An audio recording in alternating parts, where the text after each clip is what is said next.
Sur 100% de ces no-reps, il y en avait 90 qui n'étaient pas du tout justifiés une fois pour checker la VAR. La priorité, c'est que l'athlète soit bien encadré. On a beau finir le mouvement, on n'est même plus sûr de s'il est bon ou pas. Ou est-ce que ça deviendra vraiment une fédération gérée par le comité olympique? Ça, on verra. Puisqu'il y aura toujours des accélérations.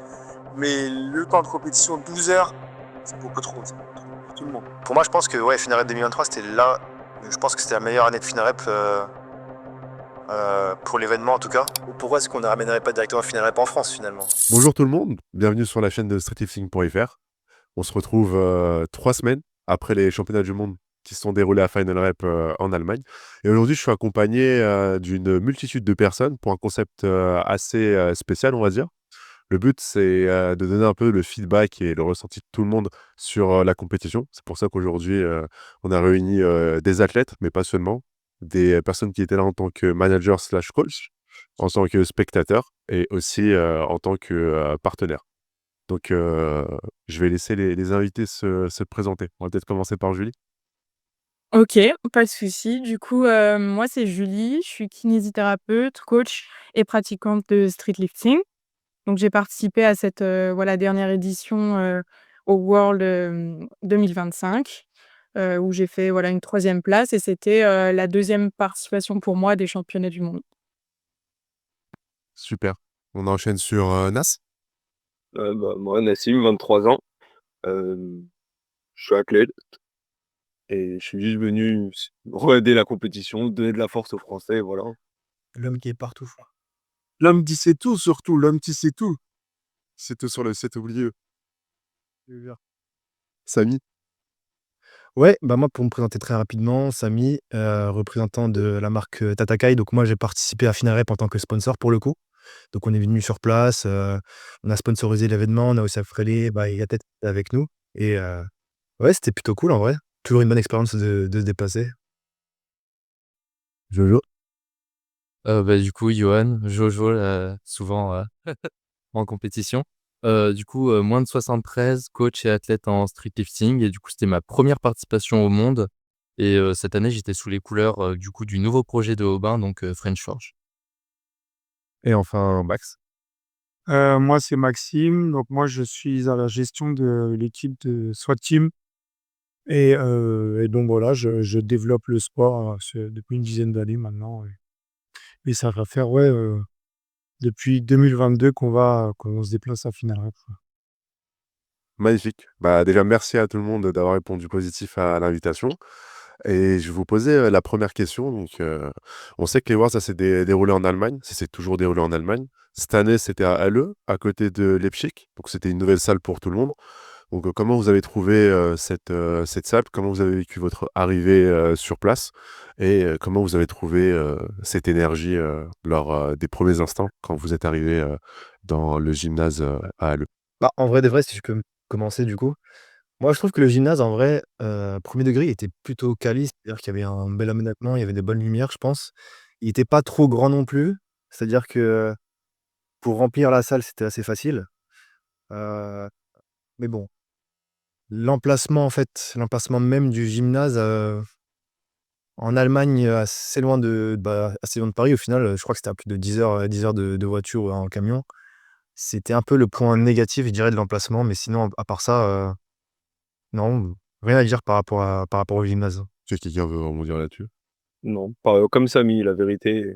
La nave était vraiment bien. Quand on est arrivé, franchement, super bien, mais c'est ça, c'est une galère d'aller là-bas. Comparé à l'année dernière, ouais, c'est vrai que c'était mieux parce que déjà, l'année dernière, le gymnase, il faisait très froid dans le gymnase déjà, de un. Là, cette année, c'était beaucoup plus agréable, ne serait-ce que même pour les athlètes en termes de chauffe et tout. Hem et ouais, c'était mieux pensé. Après les installations étaient quand même plus neuves, hein, par rapport au gymnase l'année dernière. Mais encore une fois, ouais, voilà, partir jusqu'en Allemagne de l'Est, c'est assez compliqué, c'est très difficile d'accès, même par avion. Heu et donc même, c'est pour ça que cette année, nous, on a décidé de prendre le véhicule avec l'équipe, parce que c'était tout aussi long de rouler en voiture que de prendre un avion, avec des escales principalement pour aller à Leipzig. Et donc ouais, là, l'emplacement, il est quand même très difficile d'accès et ça, c'est assez contraignant pour être sincère. Et sinon, le Quand on se compare à 2023, parce que 2020 à 5 heures de Paris, je crois, c'était à Cologne. Bah, pour le coup, moi, je trouve que déjà l'emplacement de 2023, il était vraiment bien parce il était plus proche, de la France. Il y avait plus de monde parce que, pour le coup, plus de Français étaient présents sur place et c'est tout. et à ce moment, il y avait beaucoup plus de personnes aussi parce que, pour moi, je pense que, ouais, Finarep 2023, c'était là je pense que c'était la meilleure année de Finarep, pour l'événement en tout cas. Il y avait beaucoup plus de hype, beaucoup plus de Français sur place forcément parce que j'avoue qu'il faut pas se mentir, on ramène on ramène un peu toute l'ambiance. Après, Donc cette année, il y avait pas mal de Polonais. Peut-être qu'ils étaient là parce que c'était plus proche de chez eux aussi. aussi, Ouais, mais en termes de volume, c'est toujours moins quand même. Mais oui, c'est vrai, t'as raison. De toute façon, c'est la proximité qui fait que le monde vient, hein, de toute manière. Hein. Proximité, accessibilité, ça c'est certain. Mais Mais tu prends. De toute façon, ils ont sorti les chiffres. Sur un week-end, quand même, ça fait 270 spectateurs. C'est pas ouf quand même. ouais, c'est très peu fait. C'est pas énorme. Faut parler aux chiffres en stream, tu vois. Ouais. Et donc, ouais. Si je peux aborder un petit peu un sujet, c'est un peu. Du coup, c'est là que tu dis, ouais, quand t'as dit pas de langue de bois, tu vois. Et tu dis, ouais, est-ce qu'on n'est pas un peu les dindons de la farce? Sinon, on dépense à mort pour aller participer et encourager, etc. Pour hyper un minimum sur les réseaux sociaux, aller chercher des milliers de streams, tu vois, de viewers. Je sais pas, ils ont dit qu'ils avaient eu presque 80 viewers, je crois, sur le Quelque Twitter. chose comme ça. Donc peut-être que des fois, c'est les mêmes personnes qui reviennent ou quoi qu'est-ce, ça, on s'est compris. Mais du coup, finalement, c'est au détriment des gens qui payent, en fait, et qui se déplacent extrêmement loin pour avoir ces résultats. Donc bon, après, il faut voir si l'équilibre, le win-win, il est intéressant aussi pour ça. Parce qu'il faut prendre conscience que c'est en faisant ça que nous, on leur donne la possibilité d'atteindre aussi ces stats sur le live. Ouais. C'est bon. Mais c'est vrai que sur place, pendant le week-end, nous, on le voyait, par exemple, au premier rang, il y avait quasiment que des Français. Ouais. Et dans le public, par rapport aux athlètes qui passaient, on va dire généralement, peut-être que je me trompe, mais la plupart des spectateurs qui n'étaient pas français, c'était des personnes de la famille ou des coachs ou d'autres athlètes de nationalité qui étaient présentes sur place. Parce que pour les Français, tu avais des gars comme Nas, par exemple.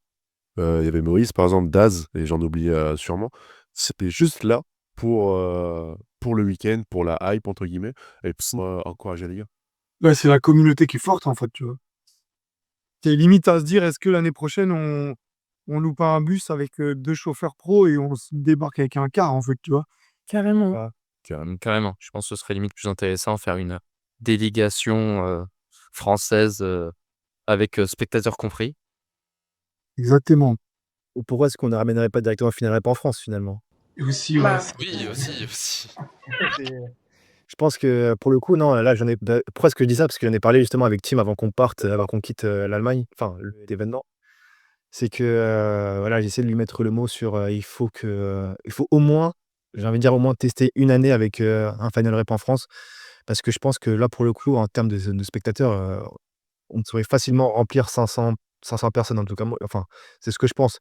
Surtout qu'en région parisienne, il y aura beaucoup plus d'accessibilité, ouais, beaucoup plus de personnes. Après, en fonction de comment on s'organise aussi pour l'événement, si on le fait en France, mais je sais pas, avec une entrée, gratuite, même si je pense moi, je suis pour les entrées gratuites, mais forcément, c'est ce qui ramènerait le plus de spectateurs, le plus de personnes aussi qui ne connaissent pas du tout le street, donc pourquoi pas, mais bon.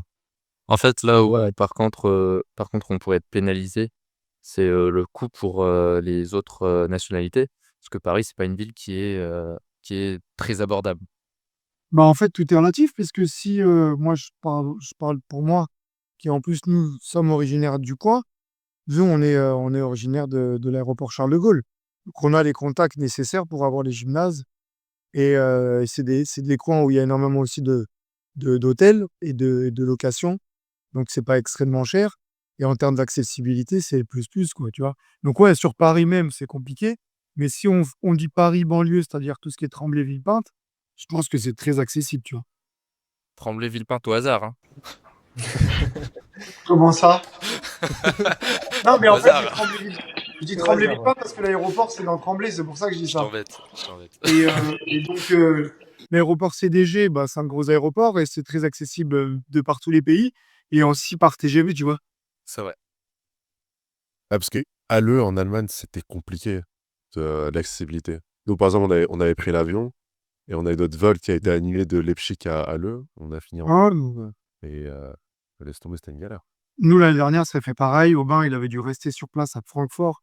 Il avait dû passer une nuit en plus et tout. Et puis après, une fois que tu arrives à Leipzig, pour aller à l'endroit, si tu dois prendre le train, ça te prend encore 1 heure et demie, tu vois? Et il y a pas de Uber et tout, hein. Ouais, Mmh. Mais il y a des trottinettes.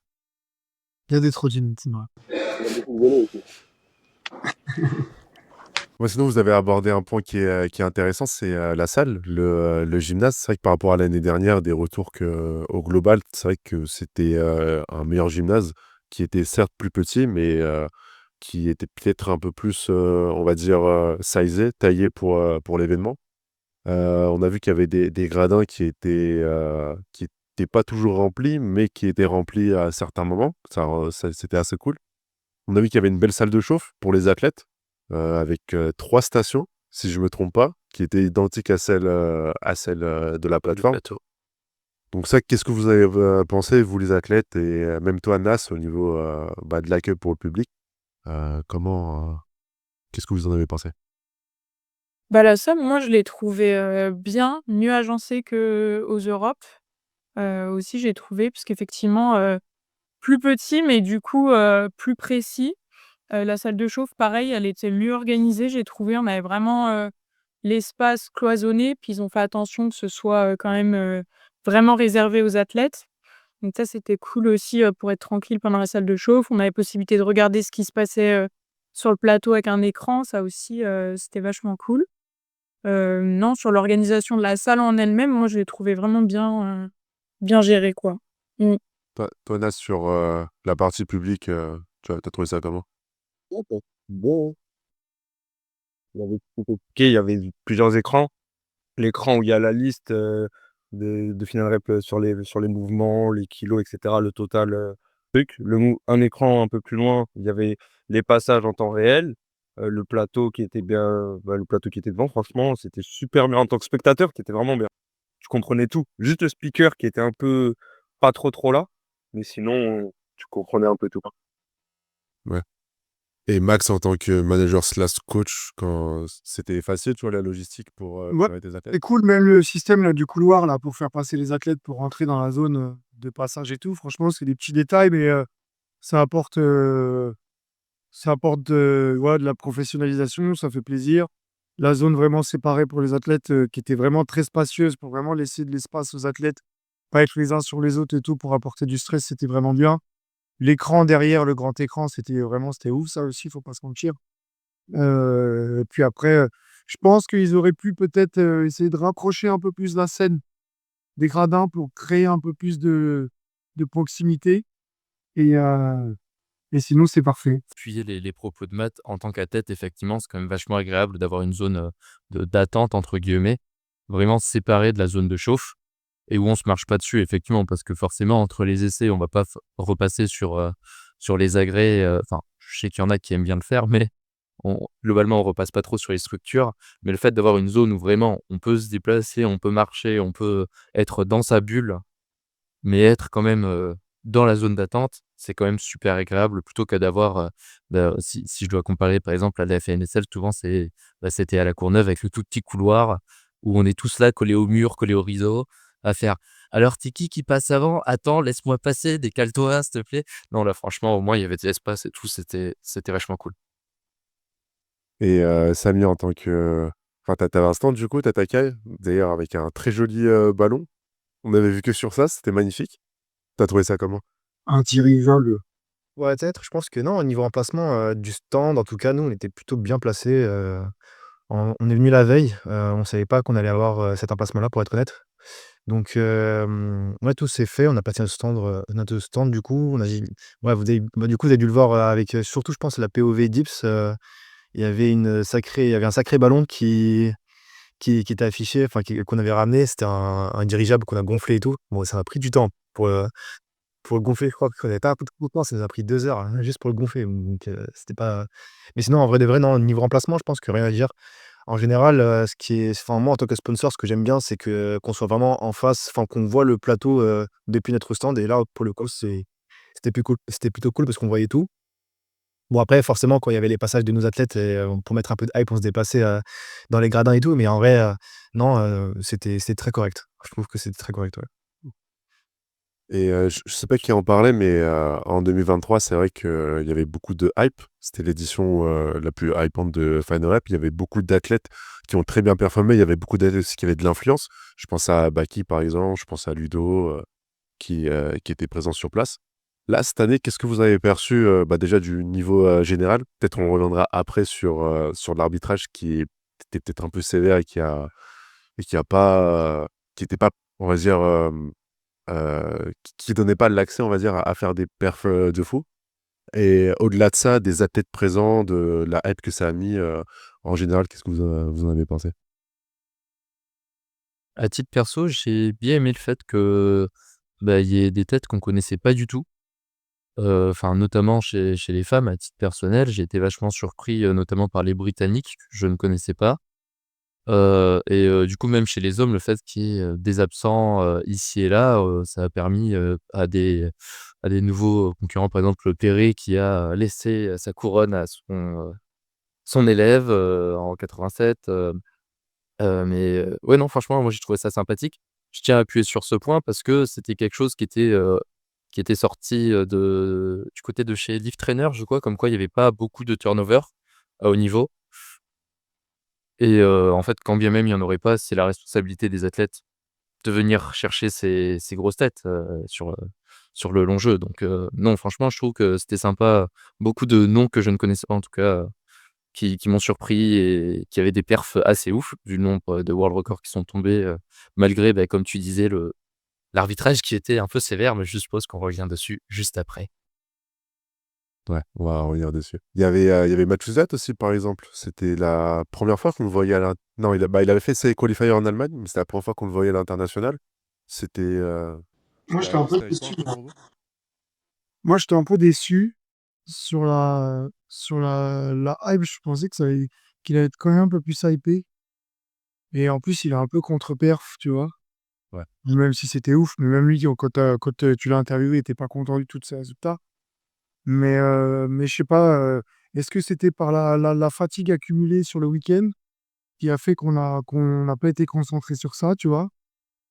Le fait qu'il ait pas eu vraiment de concurrents non plus, j'en sais rien. Ouais, je Mais, oui. ouais, mais j'ai pas senti autant de hype qu'il aurait dû avoir pour ce monstre qu'on voulait absolument voir en compétition, tu vois? Après, Ouais. je pense qu'il y a sa gestion de match aussi qui a fait que, déjà, avant même de voir ce qu'il allait faire, je pense qu'il y a une partie des spectateurs, bah, même, dont moi, hein, enfin, à titre perso, j'étais dans l'incompréhension, hein, des fois, quand je voyais, par exemple, traction 100-115. Qu'est-ce qui s'est passé? Oui, non, c'est certain, c'est certain. Après, bah, de toute façon, ça, il y a pas de secret, hein, à un moment donné, si tu as pas une bonne gestion derrière, et que tu es pas bien encadré, dans tous les cas, ça se ressent après les jurys. Ah, moi, j'ai parlé avec lui, quelques jours après Tenerife et il m'a dit qu'il a mal vécu le week-end. Le trajet, il a vraiment fatigué, il était pas bien. Il avait pas la hype qu'il pensait avoir et même sa gestion de match, elle était pas ouf. Il voulait faire ce qu'il avait fait à l'entraînement, voire mieux. Ça l'a déprimé de pas réussir à le faire. Il était vraiment dégoûté. Après et moi aussi, je l'attendais beaucoup, pardon, j'attendais beaucoup, comme d'autres, ce qu'il allait faire et ça quand on a comme, Jojo a dit, quand tu vois les jumps qu'il faisait, tu étais moins hype du coup, on voit qu'il connaissait pas. Après, oui, je pense qu'il y a aussi la réalité de la compétition parce que, bah, à l'échelle de la compétition, c'est un athlète qui est jeune. Donc forcément, peut-être que derrière, bah, il manque d'expérience et cetera et c'est aussi ça qui l'a cassé dans son élan parce que de manière générale, en tout cas, je sais que c'était vrai pour ma part, mes premières compétitions, j'ai pris des gifles monstrueuses, hein. Je les ai plus subies qu'autre chose, hein. C'était: «Ouais, je veux TR et tout» et tu prends une gifle déjà juste parce que en fait, tu es pas au standard et tu fais: «Ah, OK, heu, Ouais, justement, tu parles de gifles, t'es pas au standard. C'est vrai que ce week-end-là, parfois l'arbitrage, enfin, pour certaines personnes, voire la plupart, c'était un peu incompréhensible. Enfin, on le voyait aussi sur des replays ou sur des VAR. Je crois que si je me trompe pas, hein, 80% des VAR d'un certain arbitre ont été positifs. Donc ça veut dire qu'en fait, le carton qu'il mettait, bah, il fallait pas mettre de carton. Il y avait rep. Vous en avez pensé quoi de tout ça? Enfin, tu disais, Jojo, peut-être que ça a cassé un peu Mathieu, le fait d'être compliqué à ce point-là au niveau des standards. Est-ce que vous, en tant qu'athlète, ça vous a un peu, on va dire, sapé le moral et déconcentré dans votre compétition? Et les autres, en tant que spectateurs, est-ce que c'était un peu chiant et long de voir toutes ces no-reps alors qu'il n'y avait pas de no-reps et ça a cassé un peu la dynamique de la compétition?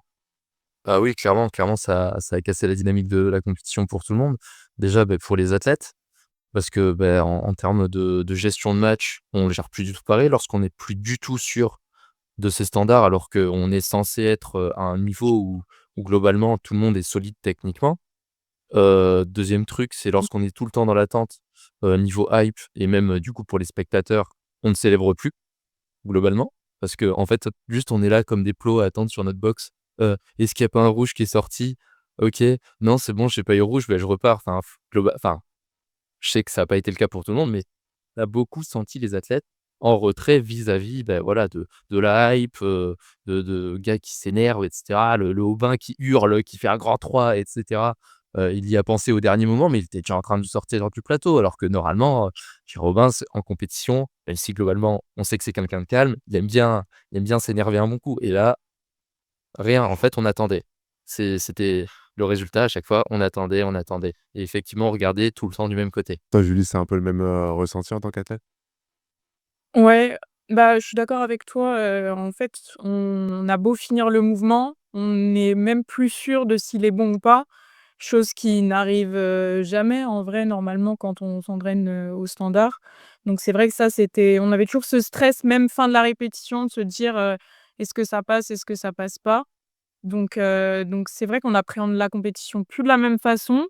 Moi, je sais qu'il y a eu toute une phase où j'étais plus en mode, «Faut que je valide un total», plus que faut que je valide, mes meilleures perfs, quoi.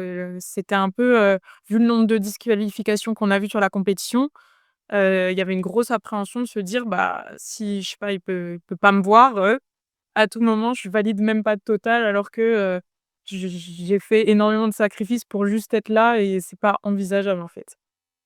Ouais. Enfin, il y a même Achoura, enfin, il a eu son petit problème entre guillemets, ça n'aurait pas enfin, Sarah Pack 92 qui est pas validé.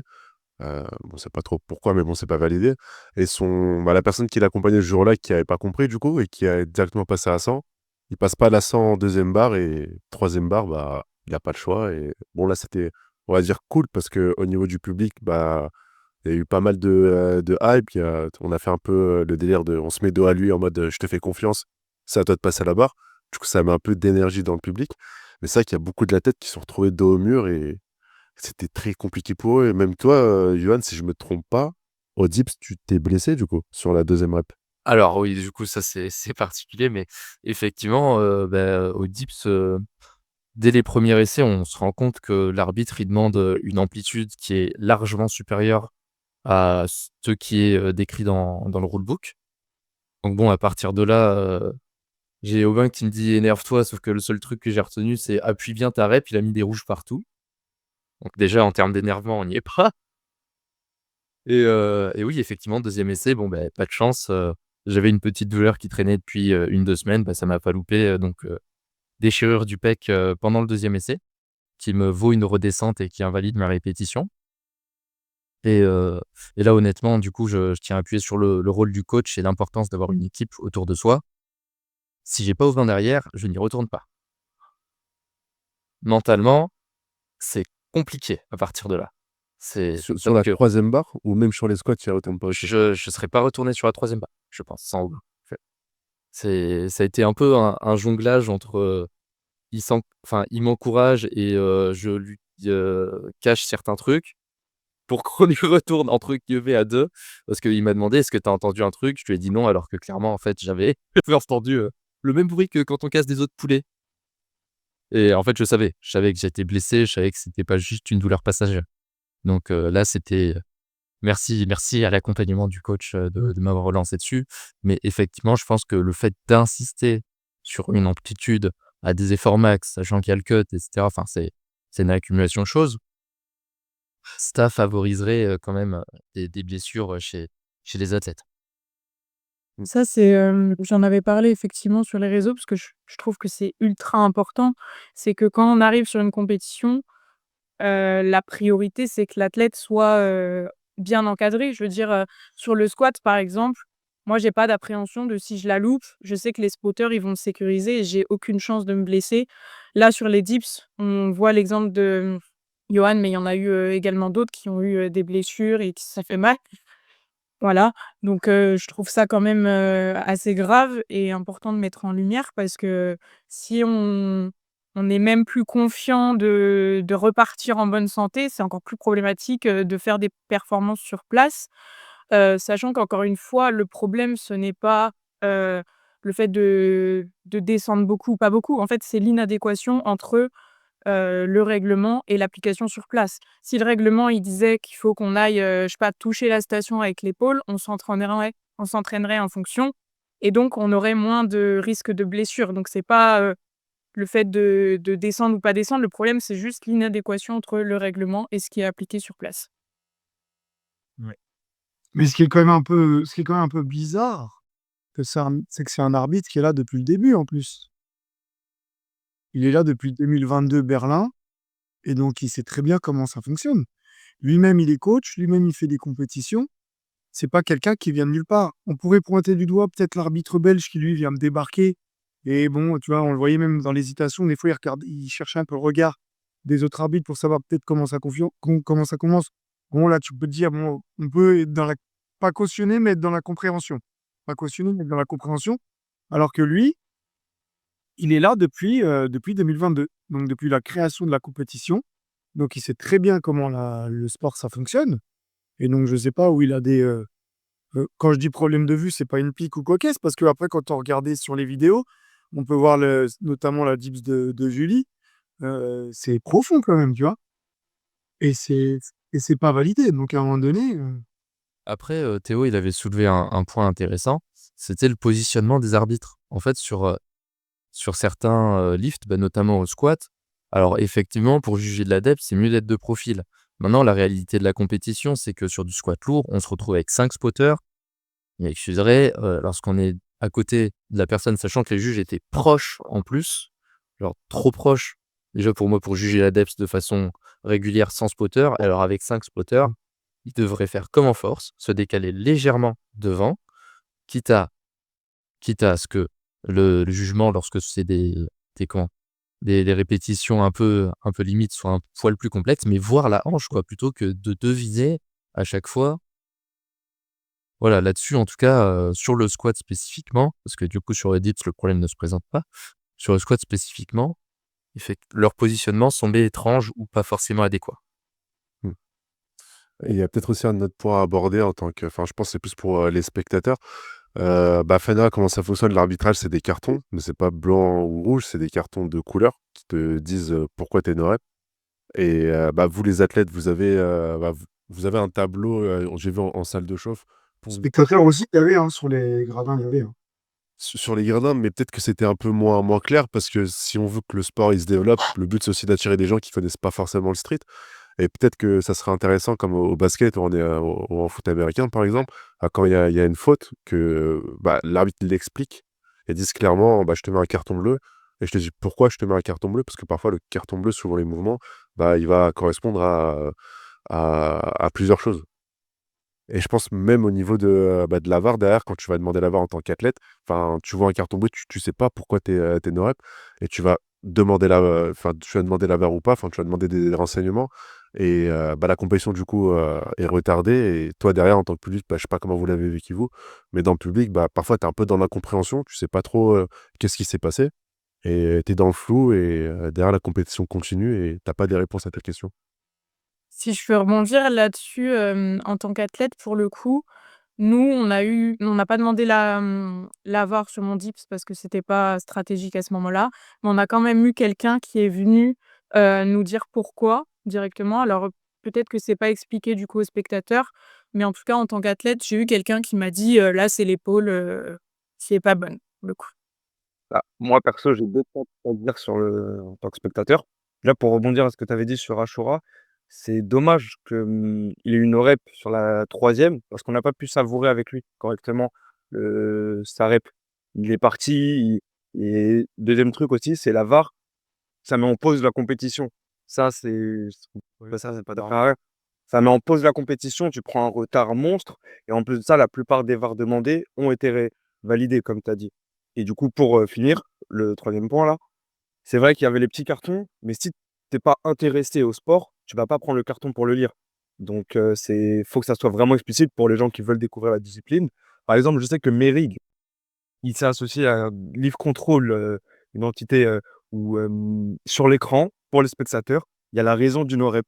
Directement, il y a marqué pourquoi c'est no-rep. Et ça, c'est bien parce que si le speaker, il te le dit pas, ou si toi, t'es pas trop concentré, tu vois flexion de hanche, tu vois truc. Les athlètes, tu leur dis c'est bien, mais les spectateurs, ils sont pas trop au courant. Et c'est pareil sur le live. Sur le live, beaucoup de personnes m'ont dit qu'ils ne savaient pas du tout les no reps. Et bah, que ça soit le live et les spectateurs sur place, bah, on ne savait pas trop pourquoi en fait. À part les passionnés qui regardent le carton et qui comprennent, voilà. Après, pour, tout ce qui est du live effectivement, les cartons, ça pourrait être expliqué pendant les, multiples pauses qu'il y a eu entre les différents groupes et cetera. Envoyer une vidéo de stock, dire: «Voilà les standards attendus. L'athlète, il commence bras tendus et cetera. S'il y a flexion, il y aura, pénalisation avec tel carton», des trucs comme ça. Au moins ça permet d'animer le live parce qu'apparemment il y a eu beaucoup de vide. Ouais, et puis c'est ludique en plus, tu vois? Après, ça va laisser place, je pense, à pas mal de développement aussi pour le sport. Là, il y avait, Waris qui avait rebondi sur tous ces problèmes d'arbitrage, qui avait même proposé une évolution en s'aidant des nouvelles technologies, soit avec l'IA, soit avec des algorithmes précis. Donc, je pense que au fur et à mesure du temps, tous ces problèmes de communication, même entre athlètes et arbitres et entre, du coup, arbitrage et nous, spectateurs, je pense que ça va être, résolu au fur et à mesure du temps. Mais ça voilà, c'est vrai qu'on est encore au début, on voit tous les points faibles qu'il y a et puis après je pense que voilà, aujourd'hui, on est dans une ère de technologie, donc à mon avis, ça va être, enfin, ça sera plus un problème pour plus tard, je pense. Oui, après, enfin, on fait toutes ces remarques, d'un point de vue bienveillant. Le but, c'est de faire avancer le sport, évidemment. Pour ceux qui regardent le podcast, on crache pas dessus pour cracher dessus. Mais mais déjà, dans un premier temps, il faudrait rééquilibrer cette, impunité que les arbitres, ils ont. Ça veut dire qu'on reste comme ça reste quand même des êtres humains.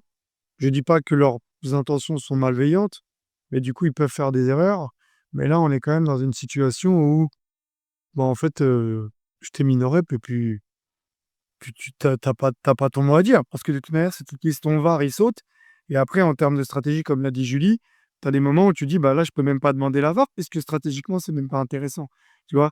Sauf qu'en vrai, en fin de compétition, quand tu as ton athlète qui s'est mangé un no-rep sur, un muscle up, je sais pas où ça va jouer 2,5 et tu dis: «Bon, stratégiquement, c'est pas intéressant de perdre ton 2,5». Sauf que le podium à la fin de la compète, le 2,5, tu aurais peut-être bien voulu l'avoir, tu vois? Donc heu déjà le fait de dire: «Oui, il y a qu'un seul VAR», alors qu'en vrai, de manière logique, c'est un jeu de qui a tort, qui a raison. Si j'ai raison, tu me rends mon VAR, en fait, tu vois? Déjà de 1 et sachant que là, on l'a bien vu que sur 100 de ces no reps, il y en avait 90 qui étaient pas du tout justifiés une fois qu'on checkait la VAR et après on va rebondir plus dans le global, c'est qu'en fait la problématique, c'est les durées de compétition parce que ce qui fait perdre le plus de temps et vous l'avez bien dit, c'est quand on fait appel à la VAR. On attend, on perd du temps et aujourd'hui on prend le foot, quand tu fais les arrêts de jeu, depuis qu'ils ont rajouté la VAR, on n'a jamais vu autant d'arrêts de jeu que ça, tu vois? Et tant qu'on n'aura pas réduit ces temps de compétition et qu'on pourra pas plus se concentrer sur l'arbitrage et sur la justesse de l'arbitrage, et ben, ça sera toujours plus ou moins pareil. Puisque de toute manière, il faudra pas repousser des compétitions qui durent déjà 12 heures, tu vois? Donc il faudra forcément réduire les temps de compète, être plus à cheval sur l'arbitrage, limite à juger des arbitres, mais tant qu'on paye pas les arbitres, on peut pas les juger. Parce que c'est comme tout, tu auras toujours des arbitres qui sont meilleurs que d'autres. Et donc, en fonction d'un classement d'arbitres, bah, tu pourras prendre des arbitres qui seront sollicités pour des compétitions à haute pression et des arbitres qui pourront arbitrer dans des compétitions où il y a moins de pression et en fonction d'un classement. Et donc, tu es sûr que là, la justesse de ton arbitrage, elle sera, au plus proche de 100 quoi. Mais c'est un tout, en fait. Alors, Du coup, petite réaction sur l'arbitrage. Du coup, alors truc dont j'estime que c'est ce qui a pénalisé le plus les athlètes, c'est le fait qu'un rouge n'aurait. Ouais, ça c'est vrai. Et beh, apparemment, le prochain changement, c'est que pour tout ce qui est, comment? Pour, le jugement, dips et squat, apparemment, il faudrait qu'il y ait 2 pour 1 rouge pour que ce soit invalidé. Ah mais là, ça devient trop complexe. Ça veut dire qu'en fonction des mouvements, ça change le règlement. Mmh. Mais à un moment donné, les arbitres, déjà, ils font déjà 12 heures de compète. En plus, s'ils doivent se concentrer sur ça, mais on va les tuer. Pour eux, ça leur change rien. En fait, c'est juste, pour la tête, est-ce qu'il y a 2 roues qui sont sortis ou un seul? Bah ouais, sauf que si tu as un arbitre, supposons, genre c'est en mode brainstorm, mais supposons que tu as un arbitre qui doit gérer 10 heures de compète, qui, bah, à un moment donné, mélange, mélange le standard d'arbitrage entre le muscle-up et le squat, bah, celui qui va encore en prendre pour son grade, ça va être toujours l'athlète, c'est toujours pareil. C'est-à-dire, ils mélangent, Bah, imaginons que, je sais pas moi, tu me dis que, si j'ai bien compris, le système de il faut 2 rouges, ce sera pour les dips et les squats. Si t'as pas de rouge, c'est pas no reps, c'est ça? oui. Enfin, de ce que je comprends de la story de Eugène qu'il a sorti aujourd'hui, donc Eugène qui est juge, head judge, l'américain. Et et pour les muscle up et les tractions, c'est différent. Si tu as un rouge, c'est déjà no rep. C'est ça? Apparemment, de ce que j'en comprends, Mais ouais. ça complexifie encore plein de choses et tu verras qu'il y aura forcément des problématiques quelque part. Mais Si tu ne centralises pas tout, une seule et même chose. Après encore, c'est de l'échange, hein, mais En fait, ce qui va complexifier les choses, c'est qu'à contrario du power où tu as juste blanc ou rouge, en street, normalement, chaque arbitre va juger sur quelque chose dans ton mouvement. Donc, il y en ouais. a un qui va juger la dep, l'autre qui va juger le rebond, par exemple, traction, et l'autre qui va jouer les hanches, par exemple. Enfin, je dis un peu, je simplifie la chose. Donc, si par exemple, au dips, tu peux avoir 2 blancs et un rouge et on garde le même système d'arbitrage, ça veut dire que bah, tu fausses complètement les cartes parce que comme chaque arbitre regarde quelque chose en particulier, Pas bah, aux dips et au ça rend squat. la chose. Aux dips et au Ça aussi, squat, les arbitres latéraux ont le même rôle. Non, apparemment, un qui regarde, moi, on m'a dit, il y a un côté qui regarde l'épaule, un côté qui regarde la hanche, déjà.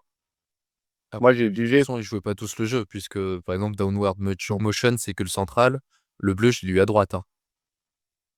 ouais, ils jouaient pas tous le jeu. Mais non, ça, Jugé. enfin, vas-y. Non, vas-y, Nas. J'ai déjà jugé, la Spartan, Lifter là, avec Charlie qui a fait la formation, juge, final rep. Et il avait bien expliqué que chacun devait regarder une zone spécifique sur tous les mouvements. Même dip, il y en avait un qui devait regarder ce mouvement-là et voilà. Et aussi pour revenir à la VAR, dans d'autres compétitions, quand il y a la VAR, la compétition n'était pas arrêtée. C'était à final rep, au monde que c'était arrêté. La S-Cup, ils arrêtaient pas. La S-Cup, ils arrêtaient pas, même s'il y avait moins d'athlètes, ils arrêtaient pas la compétition et la Spartan aussi n'arrêtait pas la compétition quand ils demandaient la VAR. Alors que puisque la VAR, c'est 3 mecs qui sont en dehors du plateau. Donc normalement, la compétition ne devrait pas être arrêtée. Après, c'est plus facile de pas arrêter une compète quand tu as 20 athlètes que quand on a presque 100, hein, c'est encore différent. Ça a rien à voir parce que moi, je parle de la VAR. Quand la VAR est arrêtée, bon, ça dépend pas du nombre d'athlètes. C'est Tu veux dire quand ils s'arrêtent après le passage? qu'il y ait 20 ou 80 athlètes parce que Ah, tu veux dire qu'eux, à 20, ils arrêtaient pas, c'est ça? oui, c'est ça. Même s'ils sont 80, ils vont pas arrêter parce que c'est 3 sans 9 d'art, 3 9 à l'extérieur, donc ils sont pas sur la plateforme. Donc tu demandes une VAR, tu perds trop de temps si tu arrêtes la compétition. Comparé au foot, vraiment, c'est obligé d'arrêter le match et d'aller là-bas. En street, tu as pas besoin d'arrêter la compétition, vu qu'ils sont à l'extérieur, les 3 athlètes. Donc déjà, tu gagnes minimum 1 heure, on va dire, minimum. Ouais, mais du coup, ça valide la rep en décalé au cas où. Ouais, Si il faut rester fantastement trop de temps. ça c'est un peu relou. C'est pour ça que le système aussi de un rouge pour être no rep, c'est nul. Que ça soit sur, 2 mouvements, 3 mouvements, faut que ça soit sur les 4 mouvements, soit s ça sert à rien de faire sur 2 mouvements, vu que dans tous les cas, ils regardent le même truc. Regarde, par exemple, le belge, je sais que sur le rebond, que ça soit sur la traction ou sur le muscle up, il regarde le poids bougé. Il regarde pas du tout les scapulas, il regardait directement le poids et ça, c'est biaisé. Tu fais une respiration, tu fais un truc, le poids, il bouge. tu replaces ton épaule juste avant de tirer, le poids il bouge et c'est pas la Ah, sur la traction, quand tu regardes l'arbitre et qu'après il lève la tête. que ça soit, le muscle up, il regarde le poids bouger et même sur les trucs, il regardait le poids et il le disait aux autres juges et c'est pas une bonne façon de juger et chacun a sa façon de juger et malheureusement et un rouge, ça va trop vite. Sur plein de personnes, il regarde vraiment que le poids. Il est là, il regarde le poids bouger. Donc tu fais ta respiration avant de tirer, tu mets ton épaule un peu plus basse avant de tirer, par exemple sur les anneaux, tu prends ton rep bêtement. Sur les anneaux, c'est pas du tout pareil. Anneau, tu reprends ta respiration, c'est galère, faut placer. Tu baisses ton épaule, tu prends ton rep parce que le mec, il regarde que le poids et pas l'épaule. Enfin, pas la Ah, bah oui. scapula. Et ça, on en a parlé d'ailleurs avec les juges français qui étaient sur place. Et on disait qu'en fait, enfin, si je rebondis sur ce que tu as expliqué pour les anneaux, c'est que le règlement, il est fait, je pense, par des hommes qui n'ont pas fait de muscle-up anneau. Et il faut savoir que les anneaux, bah, en fait, c'est instable. Donc, déjà, rien qu'en te positionnant, c'est normal que tu bouges un petit peu. Tu peux pas avoir un départ fixe comme si tu es sur une box, sur une barre. Donc, effectivement, le fait de juger la descente du poids, c'est totalement incohérent parce qu'il peut y avoir voilà, des petits balanciers, mais juste liés au fait que les anneaux, c'est instable, quoi. Ouais, je pense que ça, c'est un point important de dire que oui, déjà qu'il y ait principalement que des hommes qui jugent aussi sur des mouvements que les hommes ne font pas, c'est déjà un peu délicat. Tu le vois même sur la façon de juger les femmes sur les muscle-up bars, tu vois. Ils sont genre intransigeants, mais mec, abuse pas. Déjà, elles passent des muscle-up bars. Donc déjà, dans ta façon de juger, tu devrais pas le juger une femme qui fait un muscle-up bar comme un homme qui fait un muscle-up bar, tu vois. Ou à quelques détails près. Bah, Donc ouais, d'accord. bah oui et non, parce qu'à un moment donné, tu vois, tu peux pas non plus être Ouais, mais aussi si on part de ton principe, bah, du coup, ils font pareil avec les grosses catégories. On l'a vu, il y a beaucoup plus de laxisme sur le muscle grosse catégorie. Sauf qu'il y a un moment où ça crée des ah oui! Alors là, il y a des vraiment dans les grosses catégories, ils passaient, mais on voyait que ça, genre l'ISEC. je te jure. L'ISEC, c'est muscle up. Ouais, mais Lisek, déjà, c'est le man de base. Tu sais même pas pourquoi il participe à la compète déjà.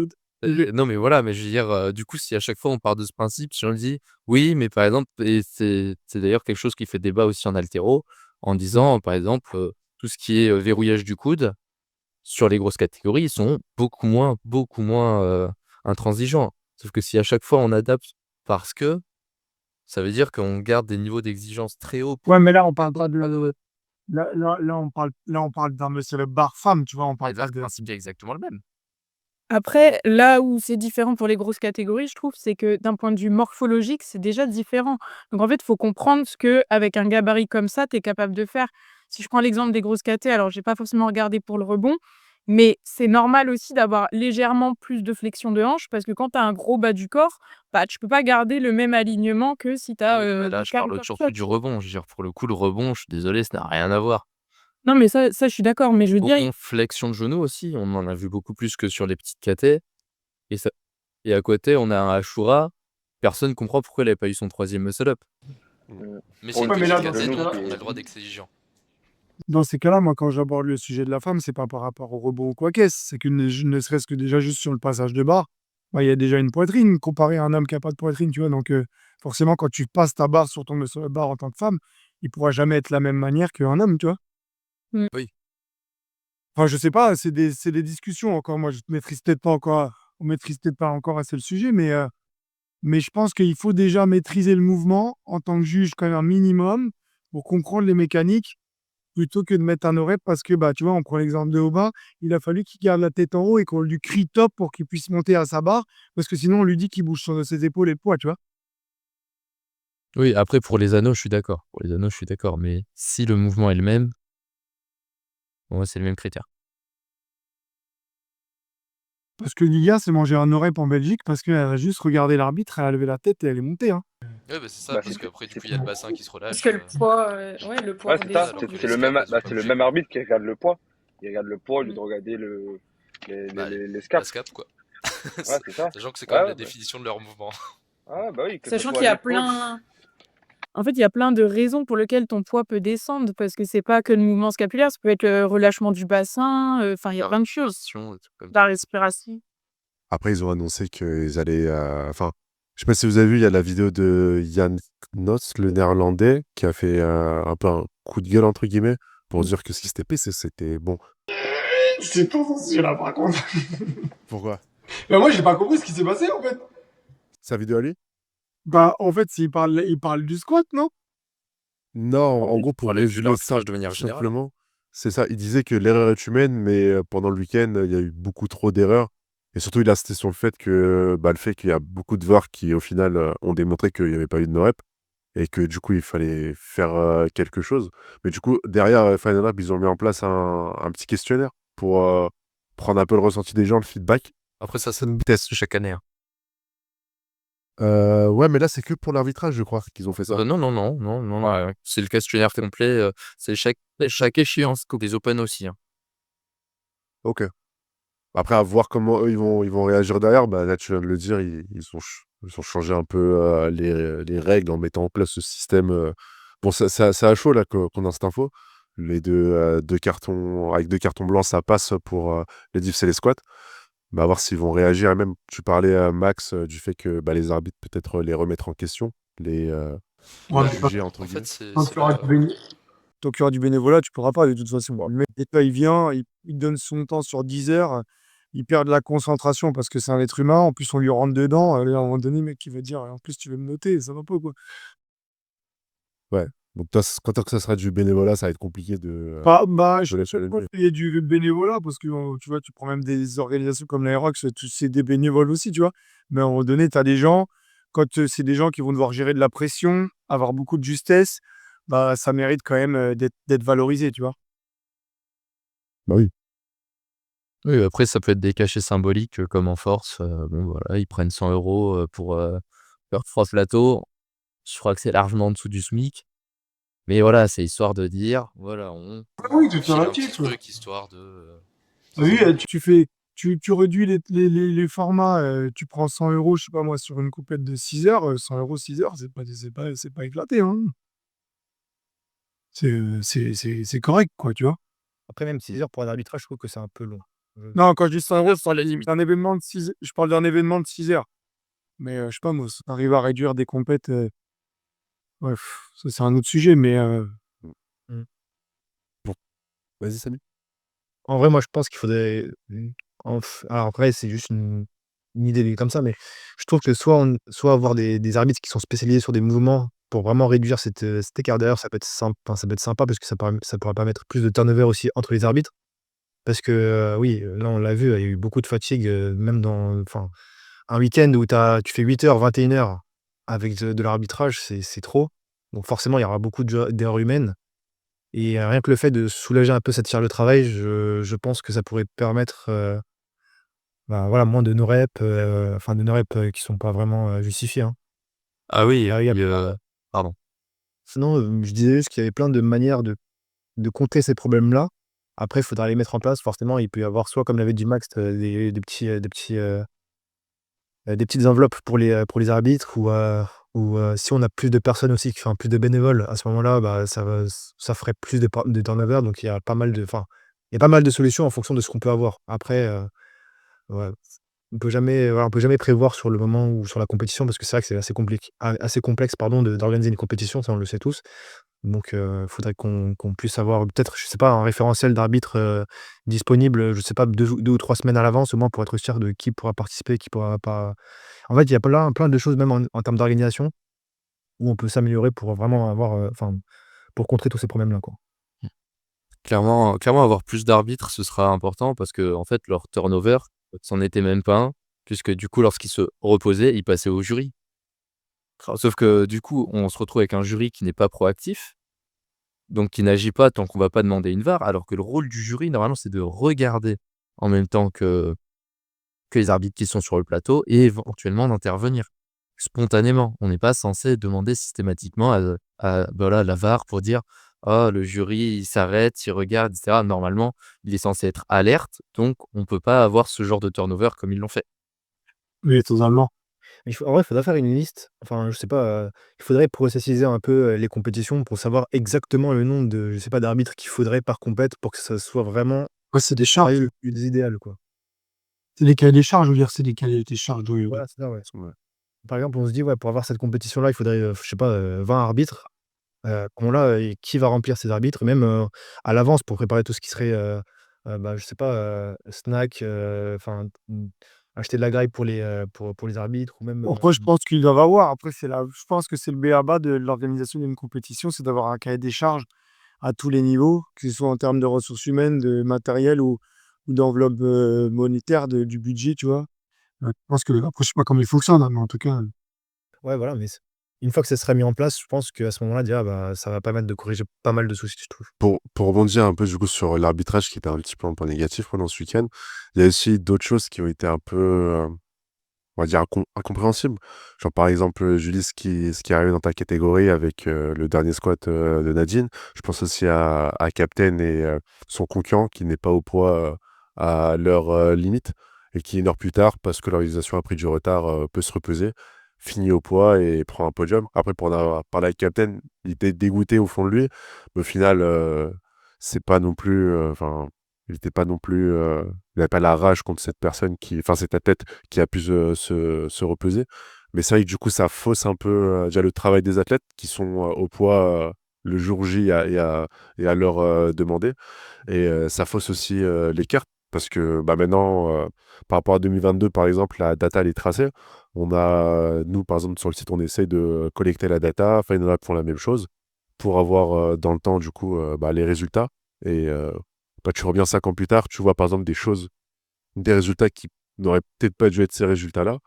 Vous en pensez quoi, du coup, sur, cette partie, je vais pas l'appeler organisationnelle parce que c'est un petit peu rien à voir. Peut-être respect du règlement, des consignes. Vous pensez que être un peu laxiste comme ça, c'est négatif pour le sport ou bien au contraire, pas du tout? Si je peux me permettre, moi, je pense que on en revient sur la gestion de la pression. C'est qu'en fait, tu restes un être humain, donc c'est des choix qu'il faut que tu fasses sur l'instant T, tu vois? Et finalement, tu te dis: «Ils sont intransigeants sur des choses où tu as peut-être pas forcément besoin de l'être et ils le sont pas sur des choses où tu as besoin de l'être», tu vois? C'est-à-dire que, bon, OK, vas-y, il y a une faille sur le règlement, sur la partie du squat de Julie, où il y a une faille sur le règlement, sur la partie d'être au poids, pour les Italiens, parce que ça commence de l'italien, ça part de l'italien. Si je dis pas de bêtises, ça part de D'Agostino qui est pas au poids et qui se prend un peu la tête avec le règlement pour pouvoir truc et c'est de là qu'ils disent à l'Allemand: «Bah, c'est bon, toi aussi tu peux aller courir pour perdre du poids», tu vois? Parce que forcément s'ils laissent participer D'Agostino, ils peuvent laisser participer l'Allemand. Parce que je crois que l'Allemand à la base, ils l'ont lui, c'est mort, tu vois? Si je dis pas de bêtises. Ouais, ils lui ont dit: «C'est mort, tu peux participer, mais ton total, il compte pas». Voilà. Et après, une fois qu'ils sont revenus sur D'Agostino, ils ont dit à l'Allemand: «Bah, vas-y, va courir». C'est pour ça qu'il courait avec son anorak, qui faisait des tours de trucs. Et pour l'histoire de Julie, OK, peut-être qu'il y a une faille dans le règlement, mais à un moment donné, si tu as réussi à être intransigeant sur d'autres points, comme l'année d'avant avec Théo et l'histoire des mousquetons qui était pas du tout légitime, là, la Nadine, tu peux lui dire: «Mais je m'en tape de ce que tu me racontes, c'est comme ça, c'est pas autrement, en fait», tu vois? Tu vas faire quoi? Puisqu'ils sont capables de le faire sur d'autres sujets. En fait, moi, j'ai analysé le truc où je pense qu'il y a quand même du favoritisme auprès de certains athlètes parce que effectivement il y a des failles dans le règlement, mais à un moment donné, c'est eux les juges sur place et c'est eux qui peuvent avoir le dernier mot, de dire, c en fait, on n'a pas besoin de le notifier normalement dans le règlement, c'est logique de pas baisser ta barre par rapport à celle qui est passée avant, sinon Une la fois qu'elle est compétition chargée en plus. mais la compétition n'a aucun sens et j'ai un autre exemple par rapport à ça, c'est un truc tout bête, mais ça montre que tous les athlètes ne sont pas traités à la même enseigne. C'est que moi, pour mes tractions, je suis très petite. Donc en fait, même la boxe au plus haut, c'était hyper galère de me placer. J'ai vu avec une nana qui m'a dit: «On pourra mettre une petite box sur le plateau et cetera». Arrivée sur le plateau, il y avait pas la box, on l'a demandé, on m'a dit: «Bah non, on n'a pas le droit.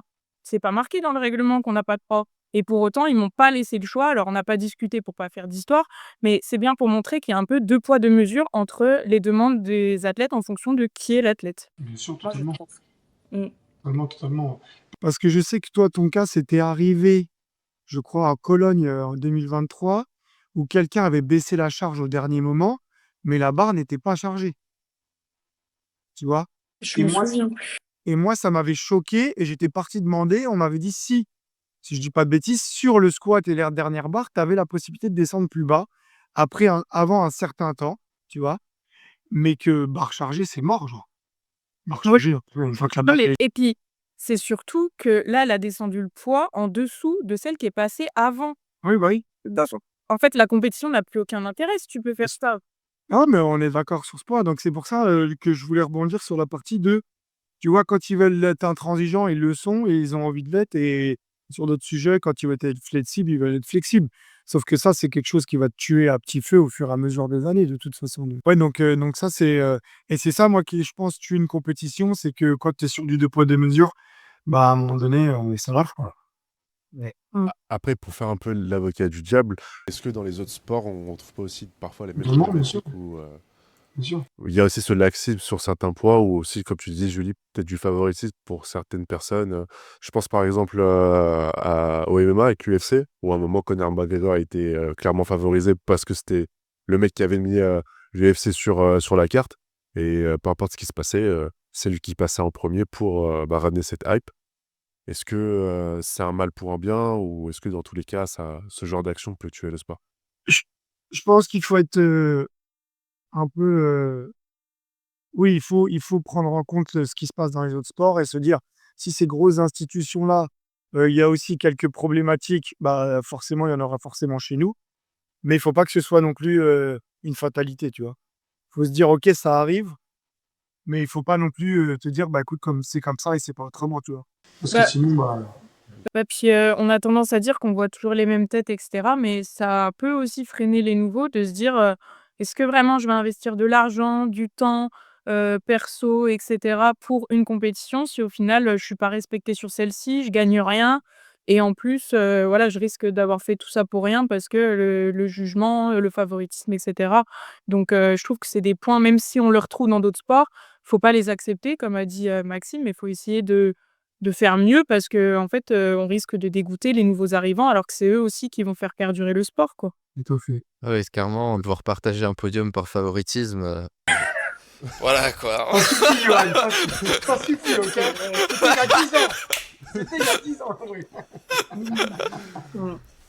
Non, mais justement, tu parlais de pas dégoûter les nouvelles personnes du sport. Peut-être pour rebondir, parce que depuis quelques minutes, là, on aborde certes des points négatifs, mais il y a aussi pas mal de points positifs. Est-ce que chacun, vous pouvez me donner un petit peu la chose qui vous a surpris ou qui vous a le plus plu pendant ce week-end en Allemagne?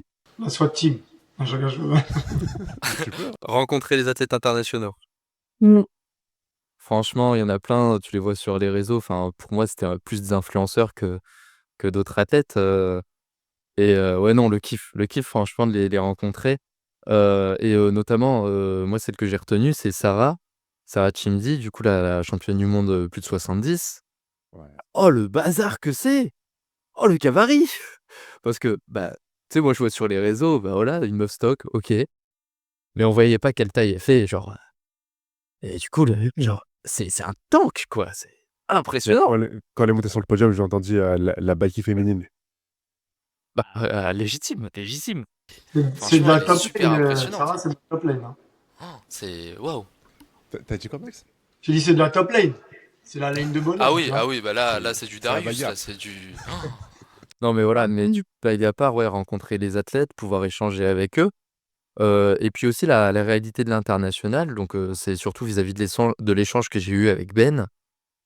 Heu, Se dire que en fait, pour certains, le street lifting, c'est l'opportunité de changer de vie. En fait, ce qui m'a été expliqué, donc pas directement par Ben, mais par des gens qui l'entourent. Bon, c'était pas forcément avec une approche forcément positive, mais malgré tout, moi, ce que j'en retire, c'est que, par exemple, le Chili, donc c'est pas un pays avec une situation économique folle, sauf que euh, aujourd'hui, le truc qui va se présenter pour Ben, c'est l'opportunité de venir donc faire du coaching dans le street lifting, de s'en sortir dans sa vie, de se créer une situation. Alors que pour la France, bon, on peut vivre du coaching, mais je veux dire, on reste dans un pays où, bon, globalement, ça se Peut vivre passe, d'autres quoi. choses. Voilà, c'est ça. Genre, c'est pas une opportunité pour vraiment sortir de la galère et voir autre chose. Donc, c'est vrai que l'investissement des athlètes, le fait qu'il ait été, on va dire, du coup, pour le coup de Ben, qu'il ait été complètement disqualifié de la compétition. Est-ce que quelque part, on crache pas sur l'image du street lifting dans une conception peut-être qui nous dépasse. Bon, sinon j'ai kiffé rencontrer les athlètes. Moi, je vais dans la continuité de Johan. Moi, c'est vrai que quand tu vas en compétition avec tes athlètes et tout, tu crées un peu d'animosité. Enfin, c'est toujours bienveillant, mais ça reste de la compétition. Donc voilà, tu prends l'exemple de Ben et Lionel. Donc forcément, bon, tu mets en place des stratégies. Voilà, tu vois de ce qu'il va faire. Bon, tu es un peu sur de la critique parce que bah, forcément, toi, tu veux mettre ton athlète en avant et tout. Et après, tu finis la compétition. Et le mec, il vient voir Robin. Robin, il lui donne le short de la SWAT, tu vois. Et genre, lui, il est comme un ouf. Et après, il vient nous voir. Il nous dit, ouais, c'est un truc de ouf. J'ai le t-shirt de la SWAT et tout. Je vais faire honneur avec au Chili et tout. Et toi, tu es là, t'es en mode, ouah, j'étais en train de lui rentrer dedans, en plein dans la compète. Tu vois ce que je veux dire ou pas? Et en fait, ouais, ça, c'est vraiment l'aspect positif de la compète. C'est vraiment cette communauté qui, bon, voilà, même si ça reste de la compète, tu vois? Donc, à un moment donné, il faut gagner. Quand tu es adversaire direct, bah, tu souhaites pas le pire à ton adversaire, mais tu souhaites surtout le meilleur à ton athlète. Mais, quand tout ça, ça se termine, bah, tu as vraiment, comme, il dit, Johan, cette cohésion et cette alchimie qui se passe entre tous les athlètes et tu dis: «Ouais, c'est quand même ouf», tu vois? Moi, je sais que avant d'aller à la compétition finale rep, je suis toujours, un peu angoissé, j'ai la flemme d'y aller parce que je sais que ça va être loin, c'est relou de faire la route et tout. Je suis un peu à reculons et tout, pour être honnête, hein, c'est mon ressenti. Et après, le jour de la compète, en fait, je suis en plein kiff total, quoi. Ouais, mais ça, on l'a senti. Hein. T'étais comme un poisson dans l'eau, Max. T'as vu, je me baladais en Marseille. Claquette Marseille, lunettes de soleil. Marseille, exactement. Toi, Samy, c'était quoi un peu tes kiffs du week-end, on va dire? Moi, pour être honnête, bon, c'est vrai que j'ai 2 casquettes, sponsor et surtout ami des athlètes, avec qui on a accompagné, donc Tatakai, donc Captain, Théo, Franzi, tout le monde. Aubin, Ashura. Rien que le fait de les accompagner, et de les voir à leur max, tu vois? Ça fait trop plaisir parce qu'il y a une grosse hype qui se crée. Mais ça, on va dire que c'est l'impact, classique des compétitions. Donc là, je vous apprends rien, mais en dehors de ça, enfin, côté Tatakai, c'est vrai qu'il y a un point que je sous-estime et que finalement, que ça nous avait fait vraiment super plaisir, c'est que, bah, dans la compétition, il y avait énormément d'athlètes, inter qui ne connaissaient enfin, c'est pas qui ne connaissaient pas vraiment Tatakai, mais vu qu'on faisait toute notre com en français, heu ils ont commencé enfin, à nous connaître un peu, on en a parlé avec et au final, ils étaient très, très enfin, ils nous ont kiffé sur place et on a pas mal échangé, et franchement, rien que ce point-là, ça nous encourage à voilà, créer plus, d'engouement même à l'Inter avec la marque Tatakai et carrément, bah, pour le dire, il y a énormément d'athlètes Inter qui voulaient devenir aussi athlètes Tatakai parce qu'ils nous ont connus, sur place et puis, non, rien que ça nous a fait énormément plaisir. Donc ouais, c'était voilà, une belle occasion de faire pas mal de rencontres et puis je pense que, rien que se retrouver entre nous aussi, bah, c'est pour moi le point le plus positif qu'on a, sur les compétitions en tout cas. Toi, Nas, c'était pas Ah, moi, positif? comme on dit Jojo et Samy, c'est vrai, pour rencontrer les athlètes, que ça soit français et international, c'était incroyable.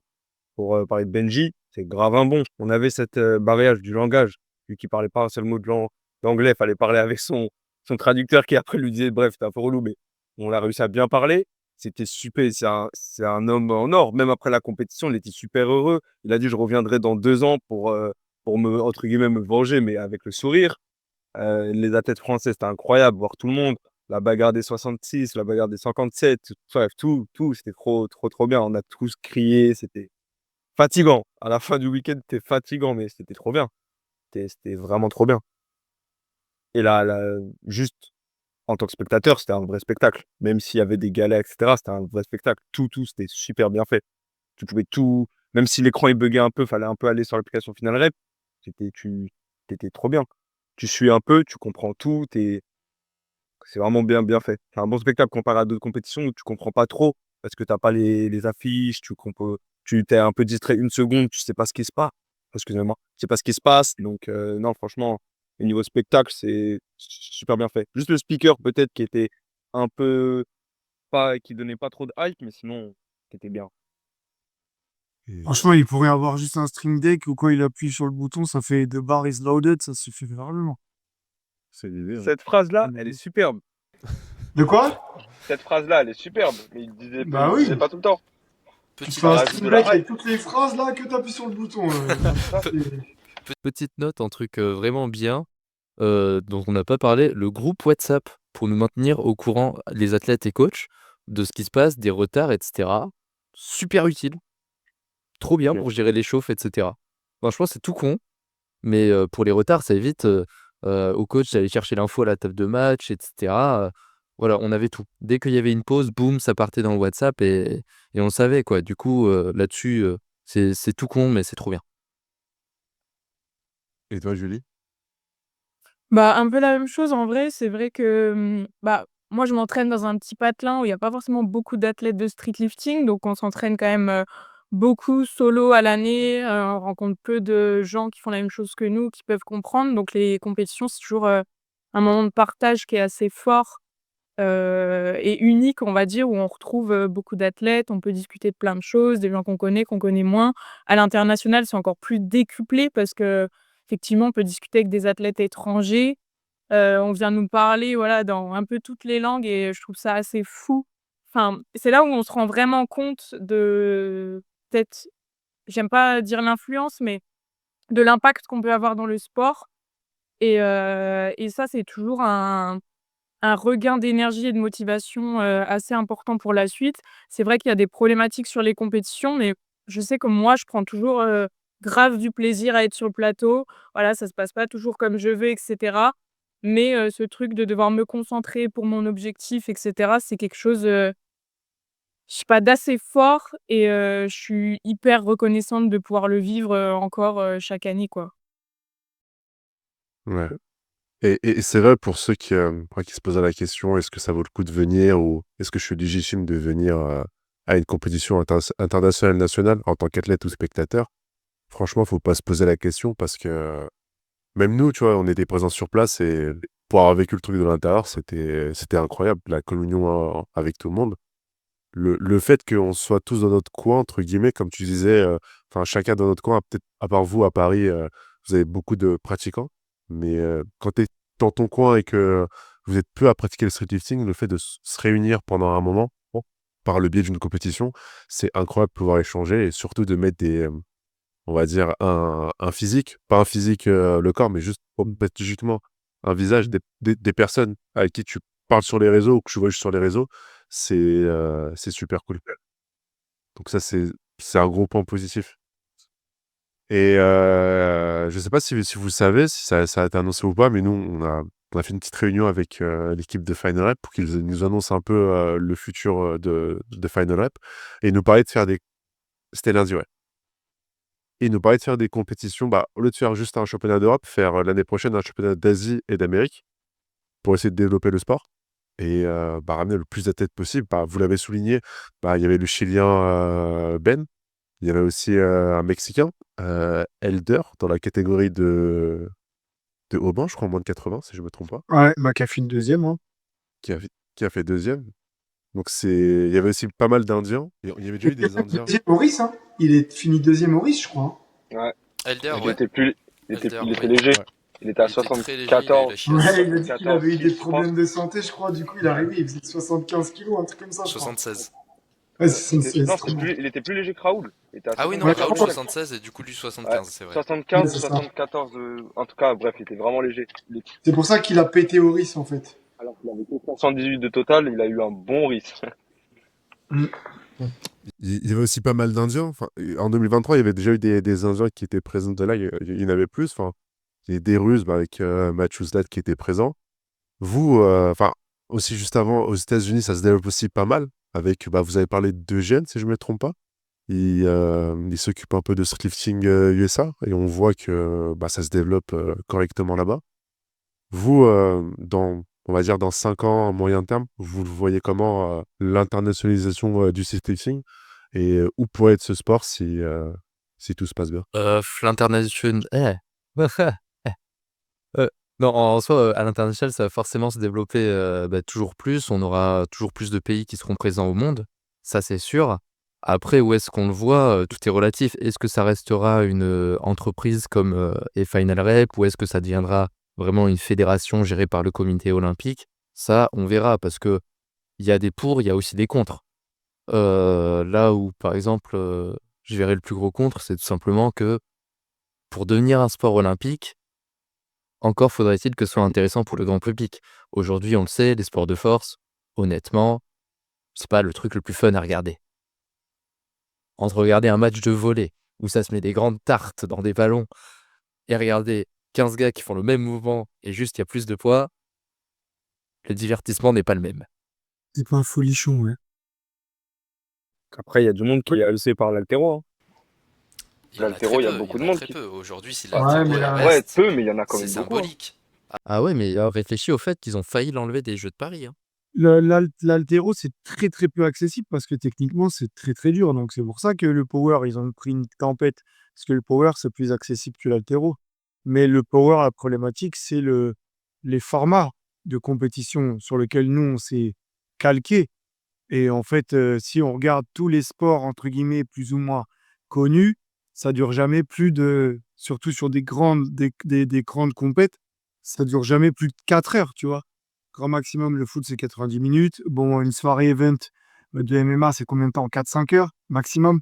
Ouais, après, tu regardes la main card, donc c'est 3 heures. Ouais, tu vois, c'est 3 heures. Donc, tant qu'on se rapprochera pas de format de compète de 4 heures, et c'est-à-dire où il faudra tout reprendre à zéro, et apporter un peu plus d'entertainment et d'engouement, c'est sûr que dans 10 ans, on sera toujours au même endroit. Après, des fois, ça fait un peu, nous les vieux, on passe un peu pour les mecs qui radotent et tout, pour les vieux fous et tout, mais ça fait longtemps qu'on est présent. Pour ma part, ça fait depuis 2013-2014, donc ça fait déjà plus de 10 ans, et on a déjà vu le sport évoluer. Donc je peux comprendre quand tu as des personnes qui arrivent un peu depuis pas longtemps et qui disent: «Ouais, mais ça prendra le temps». Ouais, sauf qu'en fait, toi, tu te calcules sur tes 2 ans d'expérience, sauf qu'il y en a, ça fait déjà 12 ans qu'ils sont là et qui voient la marge de progression du sport. Donc ouais, ça te développe, c'est grave cool. Mais en vrai de vrai, je pense que tant qu'on restera sur ces formats de compétition, ça dure extrêmement longtemps, on pourra jamais faire développer le sport. C'est pour ça qu'il faut réduire ce temps de compète, quitte à revoir les KT, quitte à revoir les formats, quitte à revoir les, les ou les temps de passage ou les nombres d'essais ou tout ça. Ça, c'est vrai. Mais ça, tant qu'on ne sera pas unis tous ensemble vraiment pour brainstormer dessus et vraiment savoir et faire des tests en plus, bah, je pense que ouais, si on reste sur ce que bah, on l'a bien vu, hein, Final Rep l'année dernière et Final Rep cette année, finalement, en soi, le temps de compétition, il n'a pas changé. C'était même un peu plus long cette année. Et ça, je pense que c'est vraiment le point négatif de cette compétition. Tout le reste, c'est de la discussion. Voilà, on peut critiquer et tout, c'est pas grave puisqu'il y aura toujours des axes d'amélioration. Mais le temps de compétition, 12 heures, c'est beaucoup trop pour tout le monde. Et pour les arbitres et pour les athlètes et pour les spectateurs, c'est un calvaire. Si on reste comme ça, dans 10 ans, on n'aura pas bougé, en fait. À mon avis, oui. Vous, en tant qu'athlète, changement de catégorie, peut-être fusion de catégorie ou réduction des formats pour avoir un truc beaucoup plus rapide, vous en pensez quoi? À voir comment ça peut s'organiser. C'est vrai que comme ça, on est habitué à ce format-là, donc forcément, il faudra s'habituer peut-être à un changement. Mais en soi, on s'est bien habitué à ce modèle-là, donc pourquoi pas s'habituer à un autre modèle? Ce qui peut être un peu enfin «compliqué» entre guillemets, c'est si on a la fusion des catégories, parce que là, ça peut complètement changer un petit peu, les classements, les performances et cetera. Donc c'est on va dire, c'est le point qui serait, je pense, un peu plus dérangeant de se dire: «Est-ce que, j'aurai le même niveau si on fusionne des catégories?» Je sais pas. Et où Ah, vas-y, vas-y, Julie, sous les Non? cheveux. Et où que Julie a raison, c'est pour ça que les fusions de catégories, il faut qu'elles soient vraiment pensées, heu, avec beaucoup de détails parce que, tu vois, on prend la catégorie, moins de 57 ou moins de 52, bah, finalement, moins de 52, cette catégorie, en fonction du poids et de la taille, tu as une taille que tu pourras jamais accéder à un certain poids ou quoi qu'est-ce. Donc, tu vois, tu as des catégories que tu peux pas changer non plus, je suis totalement d'accord. Mais un moins de 52, une personne qui est en moins de 52, si demain tu lui supprimes sa caté, bah, en fait, ça se trouve, elle peut aller nulle part, quoi, tu vois? Elle peut aller nulle part, tu vois? Comment elle s'appelle? Comment elle s'appelle? La Ludivine, elle a fait 251. Tu très bien. 291. le total, le podium, il a 280, ils pourront pas tu peux pas les fusionner eux 2, par exemple. Comme 73, il y a une grosse différence aussi. C'est avec des KT que tu peux vraiment pas fusionner. Après, faut réfléchir, du coup. Ah, pas forcément fusionner, mais changer les KT surtout, tu vois. Ouais, quand tu dis Ouais. changer, tu parles de faire comment? Comme en altéro. Je vais pas rentrer dans les détails, mais, mais en tout cas, oui, c'est faisable. Parce que tu peux. Et puis, au-delà de ça, tu vas prendre d'autres disciplines où tu as des disciplines où il n'y a même pas de KT tout court, tu vois. Mm. Et le sport se développe aussi. Donc, le but, c'est pas d'aller sur des formats où il n'y a pas de KT. Parce que même moi, je suis pas trop pour le fait de faire des compètes que au RIS, pour être honnête. Parce que vraiment, moi, ça peut être marrant. Ouais, ça peut être marrant juste pour le kiff, mais de manière officielle, je suis pas. C'est Moi, je dur à suivre aussi. Ouais, ouais, non, mais clairement, moi, je suis pas pour ça. Mais tu as des catégories qui sont des catés d'amusement. Je veux dire, demain, tu fais les catégories plus de 101. Enfin, cette caté, je suis désolé, mais tu peux la suivre en vrai, tu vois. Et, ou tu peux la fusionner autrement. Donc, je pense qu'il y a des choses à faire. Il faut juste pas être freiné sur le changement. Aujourd'hui, même des sports comme le foot ou même d'autres sports qui sont très célèbres, eux-mêmes adaptent des changements tous les ans dans leur règlement. Donc, nous, on peut très bien le faire, quoi. Bah, je pense au foot américain, par exemple, avec la NFL, chaque année, il y a des gros changements qu'ils font, qui changent carrément le sport. Comme exemple. Comme exemple, par exemple, une règle tout con qui a tout changé. Pour ceux qui connaissent pas, en gros, le foot américain, c'est un peu comme jouer au rugby, sauf que tu peux faire une passe en avant. En moins Et, bien. Moins bien. ça dépend. Non, mais du coup, il y a une règle qui fait que quand le quarterback perd la balle, ou n'importe quel joueur, on appelle ça un fumble, et l'équipe adverse peut le récupérer, et le jeu change. Et avant, à l'époque, quand il y avait une passe par le quarterback qui était enclenchée, s'il perdait la balle à ce moment-là, avant de lancer la balle, c'était pas un fumble, c'était juste passe incomplète. Et à un moment, ils ont supprimé cette règle pour que même s'il y a une passe qui est engagée, un mouvement qui est engagé, et ça reste un fumble. Et tu vois, en fait, il y a 6 ans en arrière, Brady fait ça en finale et il gagne le match parce que du coup, c'est pas considéré comme un fumble. Et 3 ans plus tard, Brady, il affronte une équipe, je me rappelle plus laquelle, mais le quarterback en face fait cette action et justement, il engage la passe, mais du coup, il se fait bloquer juste avant et c'est pas considéré comme une passe incomplète, c'est considéré comme un fumble. Derrière, l'équipe adverse récupère la balle et l'équipe de Brady et au final, Brady gagne son 6e Super Bowl, je crois et du coup, ça change, toute l'histoire du sport sur un changement de règle comme ça. OK. Donc Brady manipule le règlement pour gagner systématiquement. Putain, il est fort. Le raccourci. Il est très chaud, il est très chaud. Mais Ou tu même vois, là, il y a du favoritisme. et tu vois, c'est ces petites règles qui changent le sport. Tu vois, le foot américain, c'est un sport qui existe depuis longtemps et qui est ancré dans les mœurs aux États-Unis. Donc, pourquoi pas dans le nôtre, ou qui est pas du tout encore ancré dans les mœurs et qui peut être modelable encore pour atteindre quelque chose qui serait un peu plus sexy, on va dire. Bah, pour rebondir un peu là-dessus, moi, comment je vois le truc, parce que la question initiale, c'était comment est-ce qu'on voit le street lifting dans 5 ans. Mais encore, je trouve que 5 ans, c'est assez court, mais dans l'idée, en fait, ce qui accélère ou ce qui ralentit un sport, on va pas se mentir, c'est vraiment l'argent qui est mis à l'intérieur. Là, aujourd'hui, heu, l'argent, ne doit pas être récupéré directement des athlètes parce que c'est eux qui produisent le spectacle. Pour moi, clairement, c'est un travail à faire au niveau des sponsors et au niveau des marques qui accompagnent les événements. Mais après, forcément, quand tu vois qu'il y a des compétitions où il y a 270 personnes sur place, tu te dis: «Est-ce que c'est une compétition mondiale?» On va aller aux champions du monde. Est-ce que vraiment les marques veulent venir s'y investir, en fait, au final? Parce que s'il y a pas d'engouement qui est créé, s'il y a pas et ça peut être une question de format, ça peut être une question de même de la compétition en elle-même, moi, je pense qu'il y a encore pas mal de choses à faire, rien que dans le sport street lifting avant de proposer quelque chose au niveau des marques et puis même là, parce qu'on sait que la calisthénie, c'est quelque chose qui fait parler les gens et qui puis même sur les réseaux sociaux, on voit qu'il y a beaucoup il y a beaucoup de réels, tu vois des gens faire des figures, que ce soit dans le dynamique, le statique. Ça fait des vues et ça peut potentiellement intéresser des marques. Le problème là, c'est au niveau des compétitions. Donc, soit c'est trop long, ou il y a des choses à faire.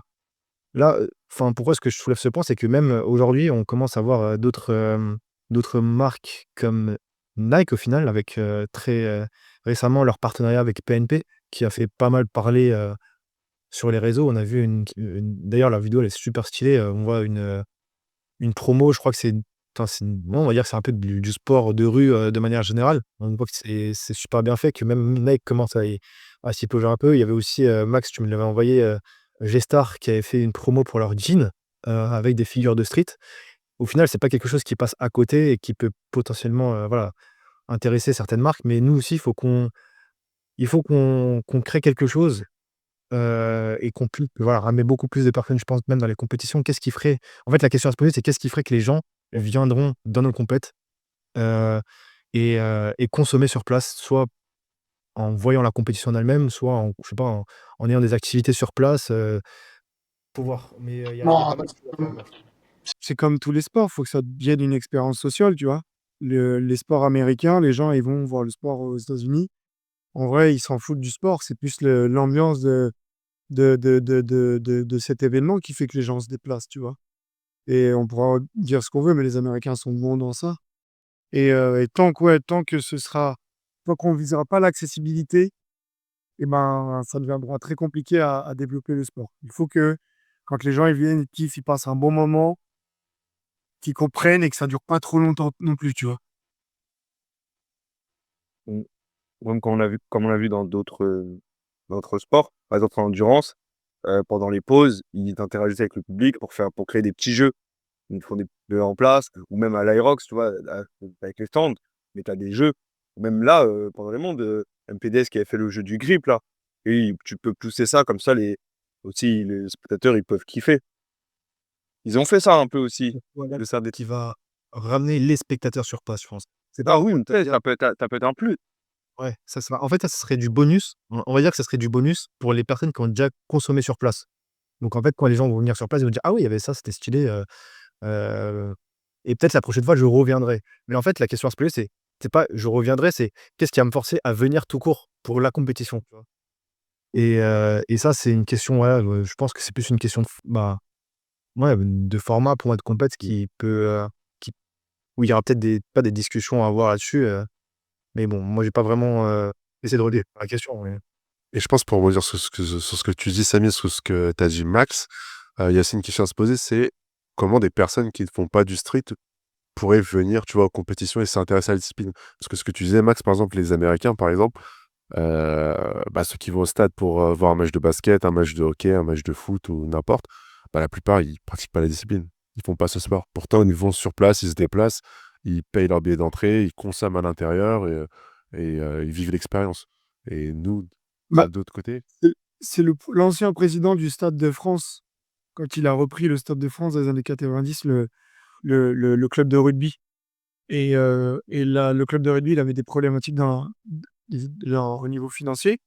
Et en fait, ce qu'ils ont fait, c'est pas tous les matchs, mais principalement tous les matchs, et ben l'entrée, c'était gratuit, principalement pour tout le monde.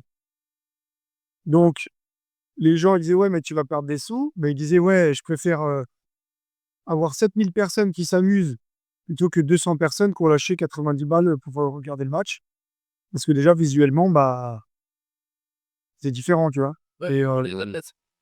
ouais, bah déjà de 1, bien sûr. Donc, déjà de 1, si déjà on évite de faire payer les gens pendant les compétitions, déjà, c'est sûr.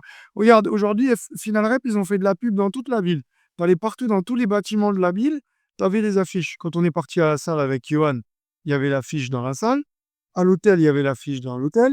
Je sais plus où est-ce qu'on est parti, il y avait l'affiche encore aussi. Je sais plus, dans des fast-food, je crois que je l'avais vu. Moi, j'avais le fast-food et tout. Tu fais de la pub dans toute la ville, mais tu motives même pas les gens à venir voir la compète. Si tu motives toute la ville, euh, fais une ouverture pour les gens de la ville, pour regarder, tu vois. Ouais, c'est vrai, parce qu'il y a pas de nouveau il y Et a il y a à que la les rigueur, passionnés, hein. tu payes un peu de sécu, voilà, histoire de faire comprendre aux gens qu'il y a de la sécu et qu'il faut qu'ils fassent les oufs, au cas où si tu as des perturbateurs. Je doute qu'il va y avoir des perturbateurs quand tu rentres dans la pièce et que tu vois tous les mastodontes qui marchent torse nu tout au long de la journée. Mais tu m'as compris, quoi, tu vois, il faut aussi, là, tu fais, c'était combien? C'était Le week 33 € le spectateur. 33 €. Mmh. C'est cher.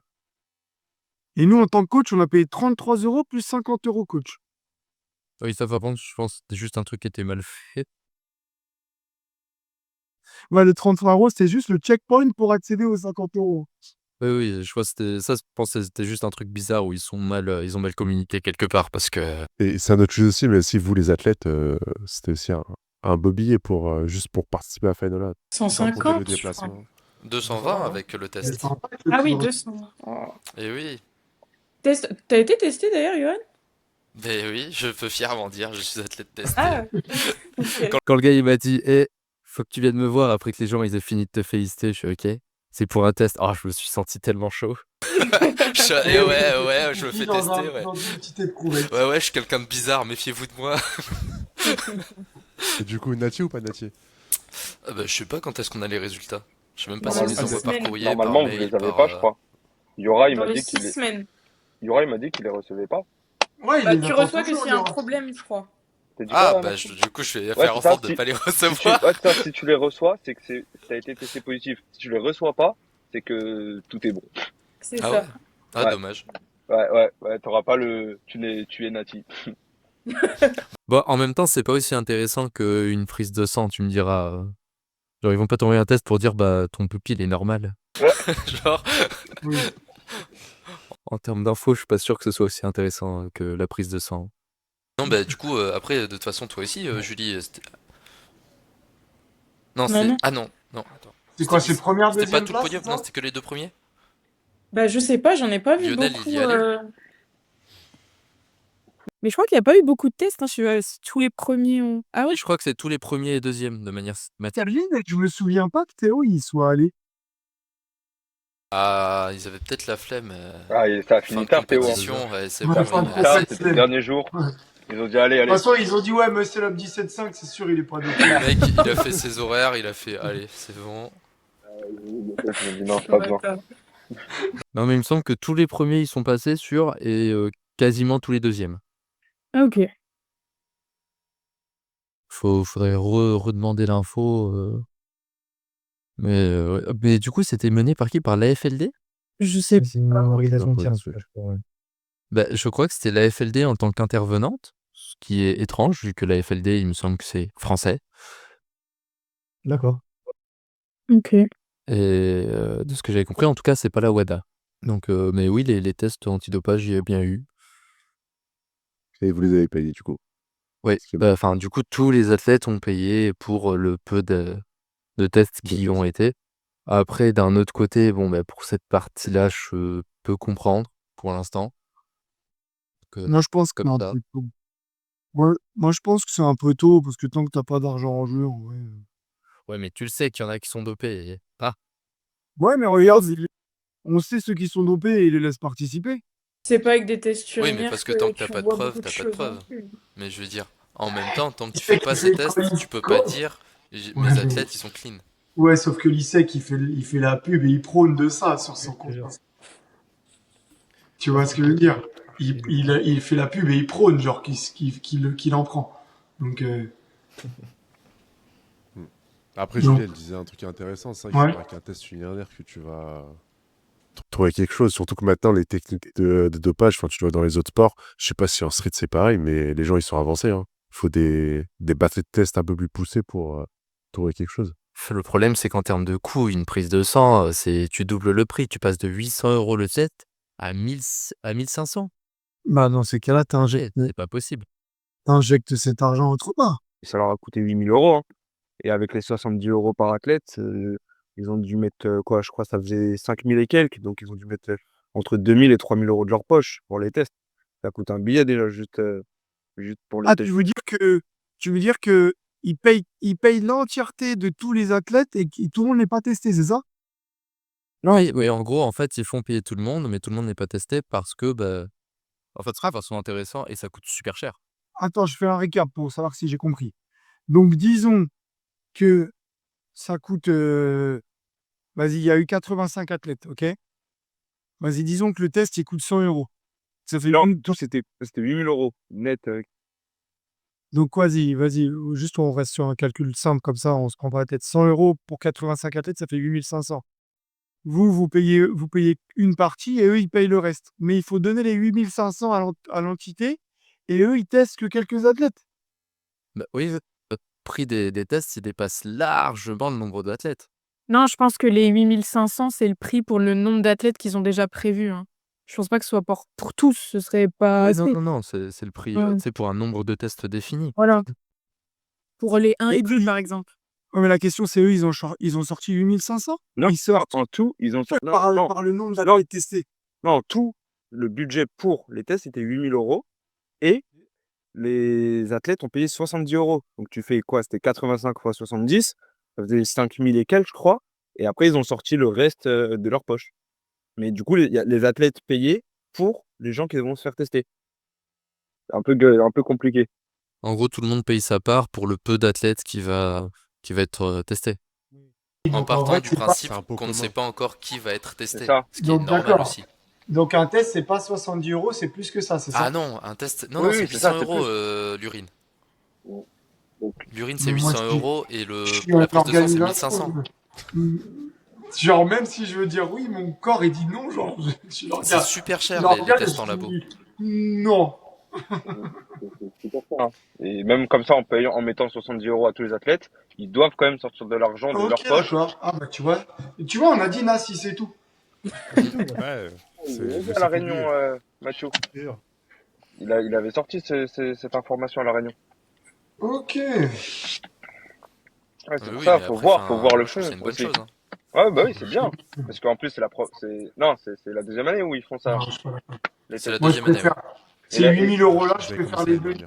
dernière. Ces 8000 € là, je préfère les donner au podium des athlètes plutôt que les Ouais, mais quand y penses, en vrai, t'as toujours des gens pour dire ouais, mais de toute façon, ceux qui gagnent, ils sont dopés. ouais, bah oui. Mais même si t'es pas dopé, ils vont dire que t'es dopé de toute façon. Oui, mais Ouais. dans Moi, tous les mec, cas, qui teste. c'est quand même plus facile de dire gros, je suis testé, plutôt que de faire bah non, crois-moi.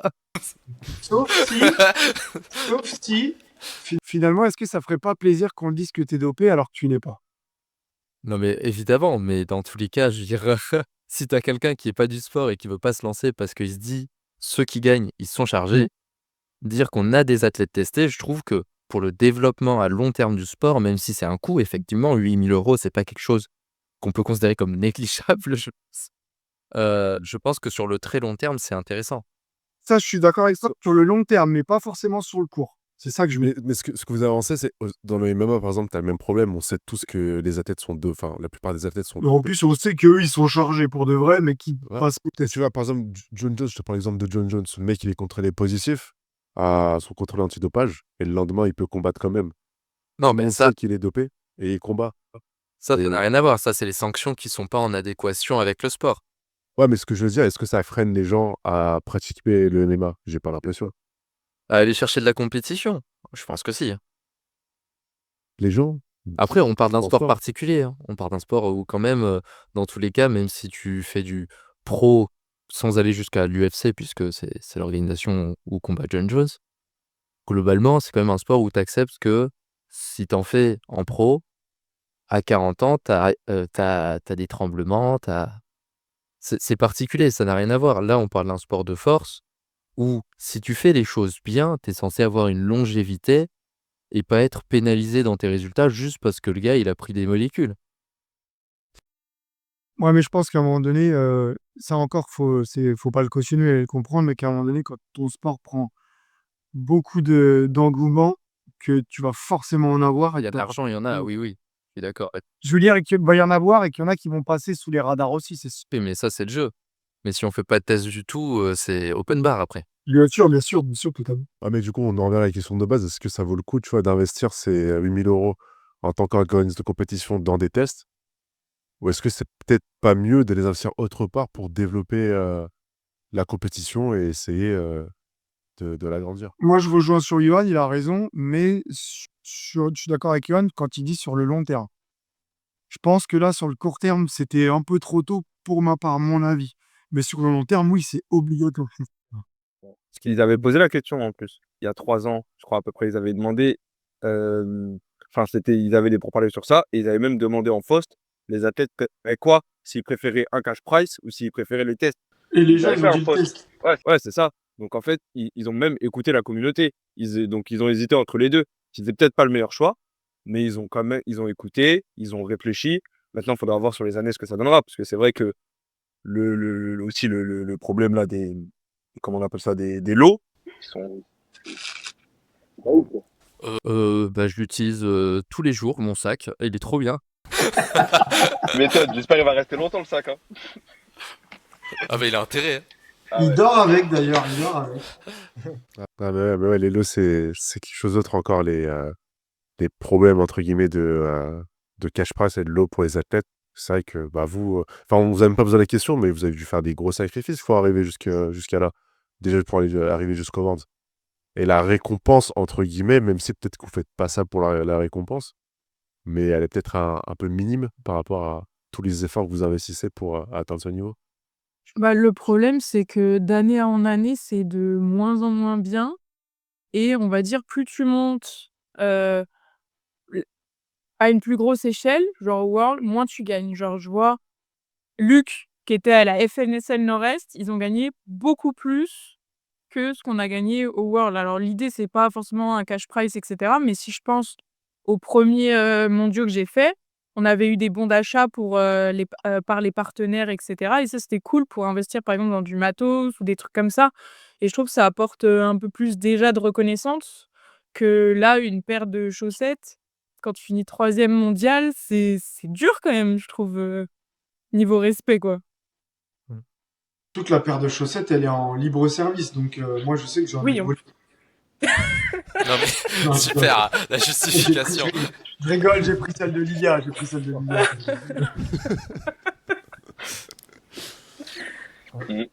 Ça, vous attendez pas forcément une récompense comme ça, mais quand tu vois certaines compètes où c'est pas les mêmes enjeux, que ce soit international ou quoi, mais qu'il y a plus à gagner, il y a des questions à se poser.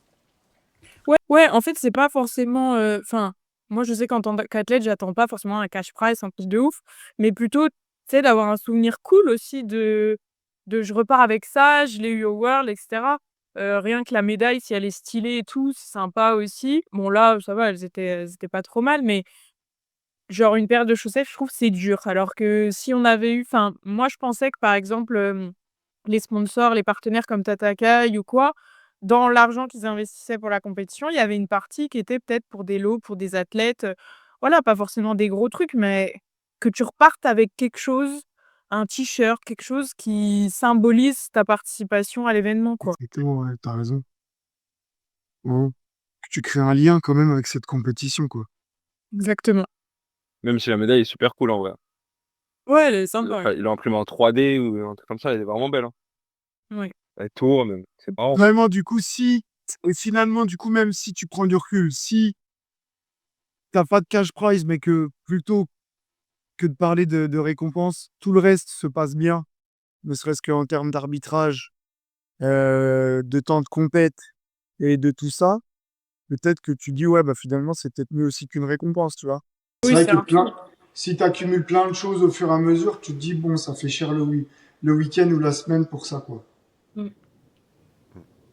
Ouais, parce qu'il y en a, ils viennent, enfin, nous, pour notre part, on arrive, il est mercredi, hein, donc on fait Ah presque ouais. une semaine. Hein. Le coût, il est c'est cher. ça, Hein. Ouais, nous aussi, on est arrivé, je crois, mercredi aussi, on a payé bien cher. Hein. Bah oui. Tu vois Benji, qui vient du Chili, il a dû bien payer aussi. Hein. On pourrait disqualifier en plus. Vraiment, le pauvre. Hein. Ça va faire 1h40 qu'on tourne cette émission. Je pense qu'on approche de la fin. Est-ce que vous voulez ajouter quelque chose chacun de votre côté sur un point qu'on n'a pas abordé ou souligner quelque chose qui s'est passé pendant ce week-end? Captain, il arrive à quelle heure? 10 minutes normalement. Ah Il oui, arrive dans normalement. 10 minutes. Un truc qu'on n'a pas abordé, moi, perso, j'ai rien qui me vient. Franchement, en tout cas, pour une première expérience, j'ai bien kiffé. Bon, il y a eu des défauts, etc. Moi, j'ai envie de dire, en France, sur nos compétitions, on a notre part de défauts, donc je leur jette qu'à moitié la pierre. Donc, ouais, non, franchement, superbe expérience. Trop content de rencontrer plein de monde, athlètes, public, bénévoles, parce que les bénévoles Final Rep sont super cool. À titre perso, j'ai bien discuté avec, franchement, ils sont super sympas globalement. Donc voilà, j'espère que pour les années suivantes, il y aura des améliorations. En fait, c'est tout ce qu'on attend d'eux lorsqu'on fait ce podcast. On crache pas pour cracher, c'est pas par plaisir de faire: «Ah, l'event, il y avait ça qui allait pas». Non, c'est On espère que les années suivantes, il y aura voilà, peut-être des meilleures récompenses, un arbitrage plus pertinent. Voilà quoi, donc plein de petits trucs comme ça qui font avancer le sport. Euh, je sais pas du coup Mathieu comment tu vas faire ta conclusion, mais pour ceux qui ont peut-être des idées super pertinentes, n'hésitez pas à les mettre dans les commentaires de streetlifting.fr. Non, voilà. Non, super. Est-ce que quelqu'un veut rajouter quelque chose? Non, mais globalement, en vrai, je pense qu'on a souligné pas mal de points. Pour moi, le plus important quand même, c'est que derrière tous ces points positifs comme négatifs, il faut qu'il y ait des actions qui soient prises.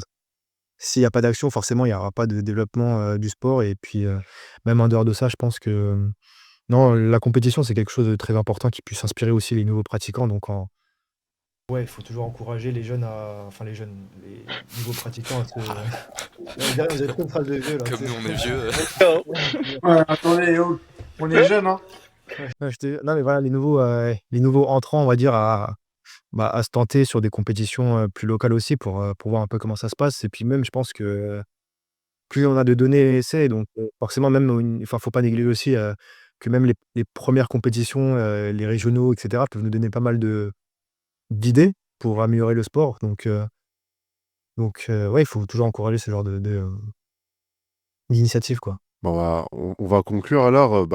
Yann, tu le soulignais bien, pour ceux qui regardent, qui ont des idées, faut pas hésiter, que ce soit dans le commentaire de cette vidéo ou en DM de n'importe quelle personne qui touche de près ou du loin à l'organisation de compétition. Faut vraiment pas hésiter, comme le sport il est en développement, on peut le modeler encore, et on le voit encore dans les grands sports. C'est possible de changer les règles et d'améliorer le sport, même si le sport est ancré dans les mœurs, donc faut vraiment pas hésiter. Comme tu disais aussi, Samy, les régionales, c'est important. Là, il y a le circuit en 2026. Ça a été annoncé, il y a eu des dates. Bon, j'ai vu que ça a été reporté au niveau de l'organisation de certaines régionales. Il faut pas hésiter à aller participer parce que même si on pense qu'on n'a pas le niveau, c'est bien d'aller sur place, prendre de l'XP, rencontrer les personnes, discuter. Et c'est comme ça qu'on grandira dans la discipline. Et on a bien vu là pendant ces championnats du monde, comme vous l'avez souligné, il y a des athlètes qu'on ne connaissait pas du tout et qui ont fait des sacrées performances. Et on va pas dire sortis de nulle part, parce que s'ils arrivent aux Worlds et qu'ils participent et qu'ils performent, c'est qu'ils sont bons et ils s'entraînent depuis un certain temps. Mais tu vois, je prends l'exemple de Lynn, par exemple, qui gagne en moins de 70, si je me trompe pas. La meuf, ça fait 2 ans qu'elle fait du street. Clara, c'est pareil, la française qui a participé en moins de 52 avec Ludivine. Ça fait 1 an qu'elle fait du street. Bon, elles ont des backgrounds dans d'autres disciplines, mais c'est pour dire que, même si vous commencez, il faut pas avoir peur si vous avez envie d'aller en compétition, il faut pas se brider pour se dire: «Ah non, j'ai pas le niveau» ou «Ah non, je ferai jamais de podium, ça sert à rien». Faut pas hésiter. Donc voilà, pour finir sur cette petite émission, merci à tout le monde d'avoir participé, d'avoir donné vos points de vue honnêtes et francs. N'hésitez pas aussi dans les commentaires à nous dire si c'était intéressant ce format où on prend un peu le point de vue de personnes, pas que des athlètes, pas que des coachs, ou pas que des partenaires ou des personnes du public, mais mélanger un peu tout ça pour avoir une vraie discussion et des vraies, on va dire, conclusions sur chacun des points abordés. Et n'hésitez pas à aller suivre toutes les personnes qui étaient là pendant cette émission. On mettra toutes les infos dans la description de la vidéo. Et moi, sur ce, je vous remercie encore et je vous souhaite une bonne après-midi, tout le monde. Salut tout le Merci à monde. vous. Bon Merci. dimanche. Bon dimanche. Merci. Ciao, ciao. Ciao.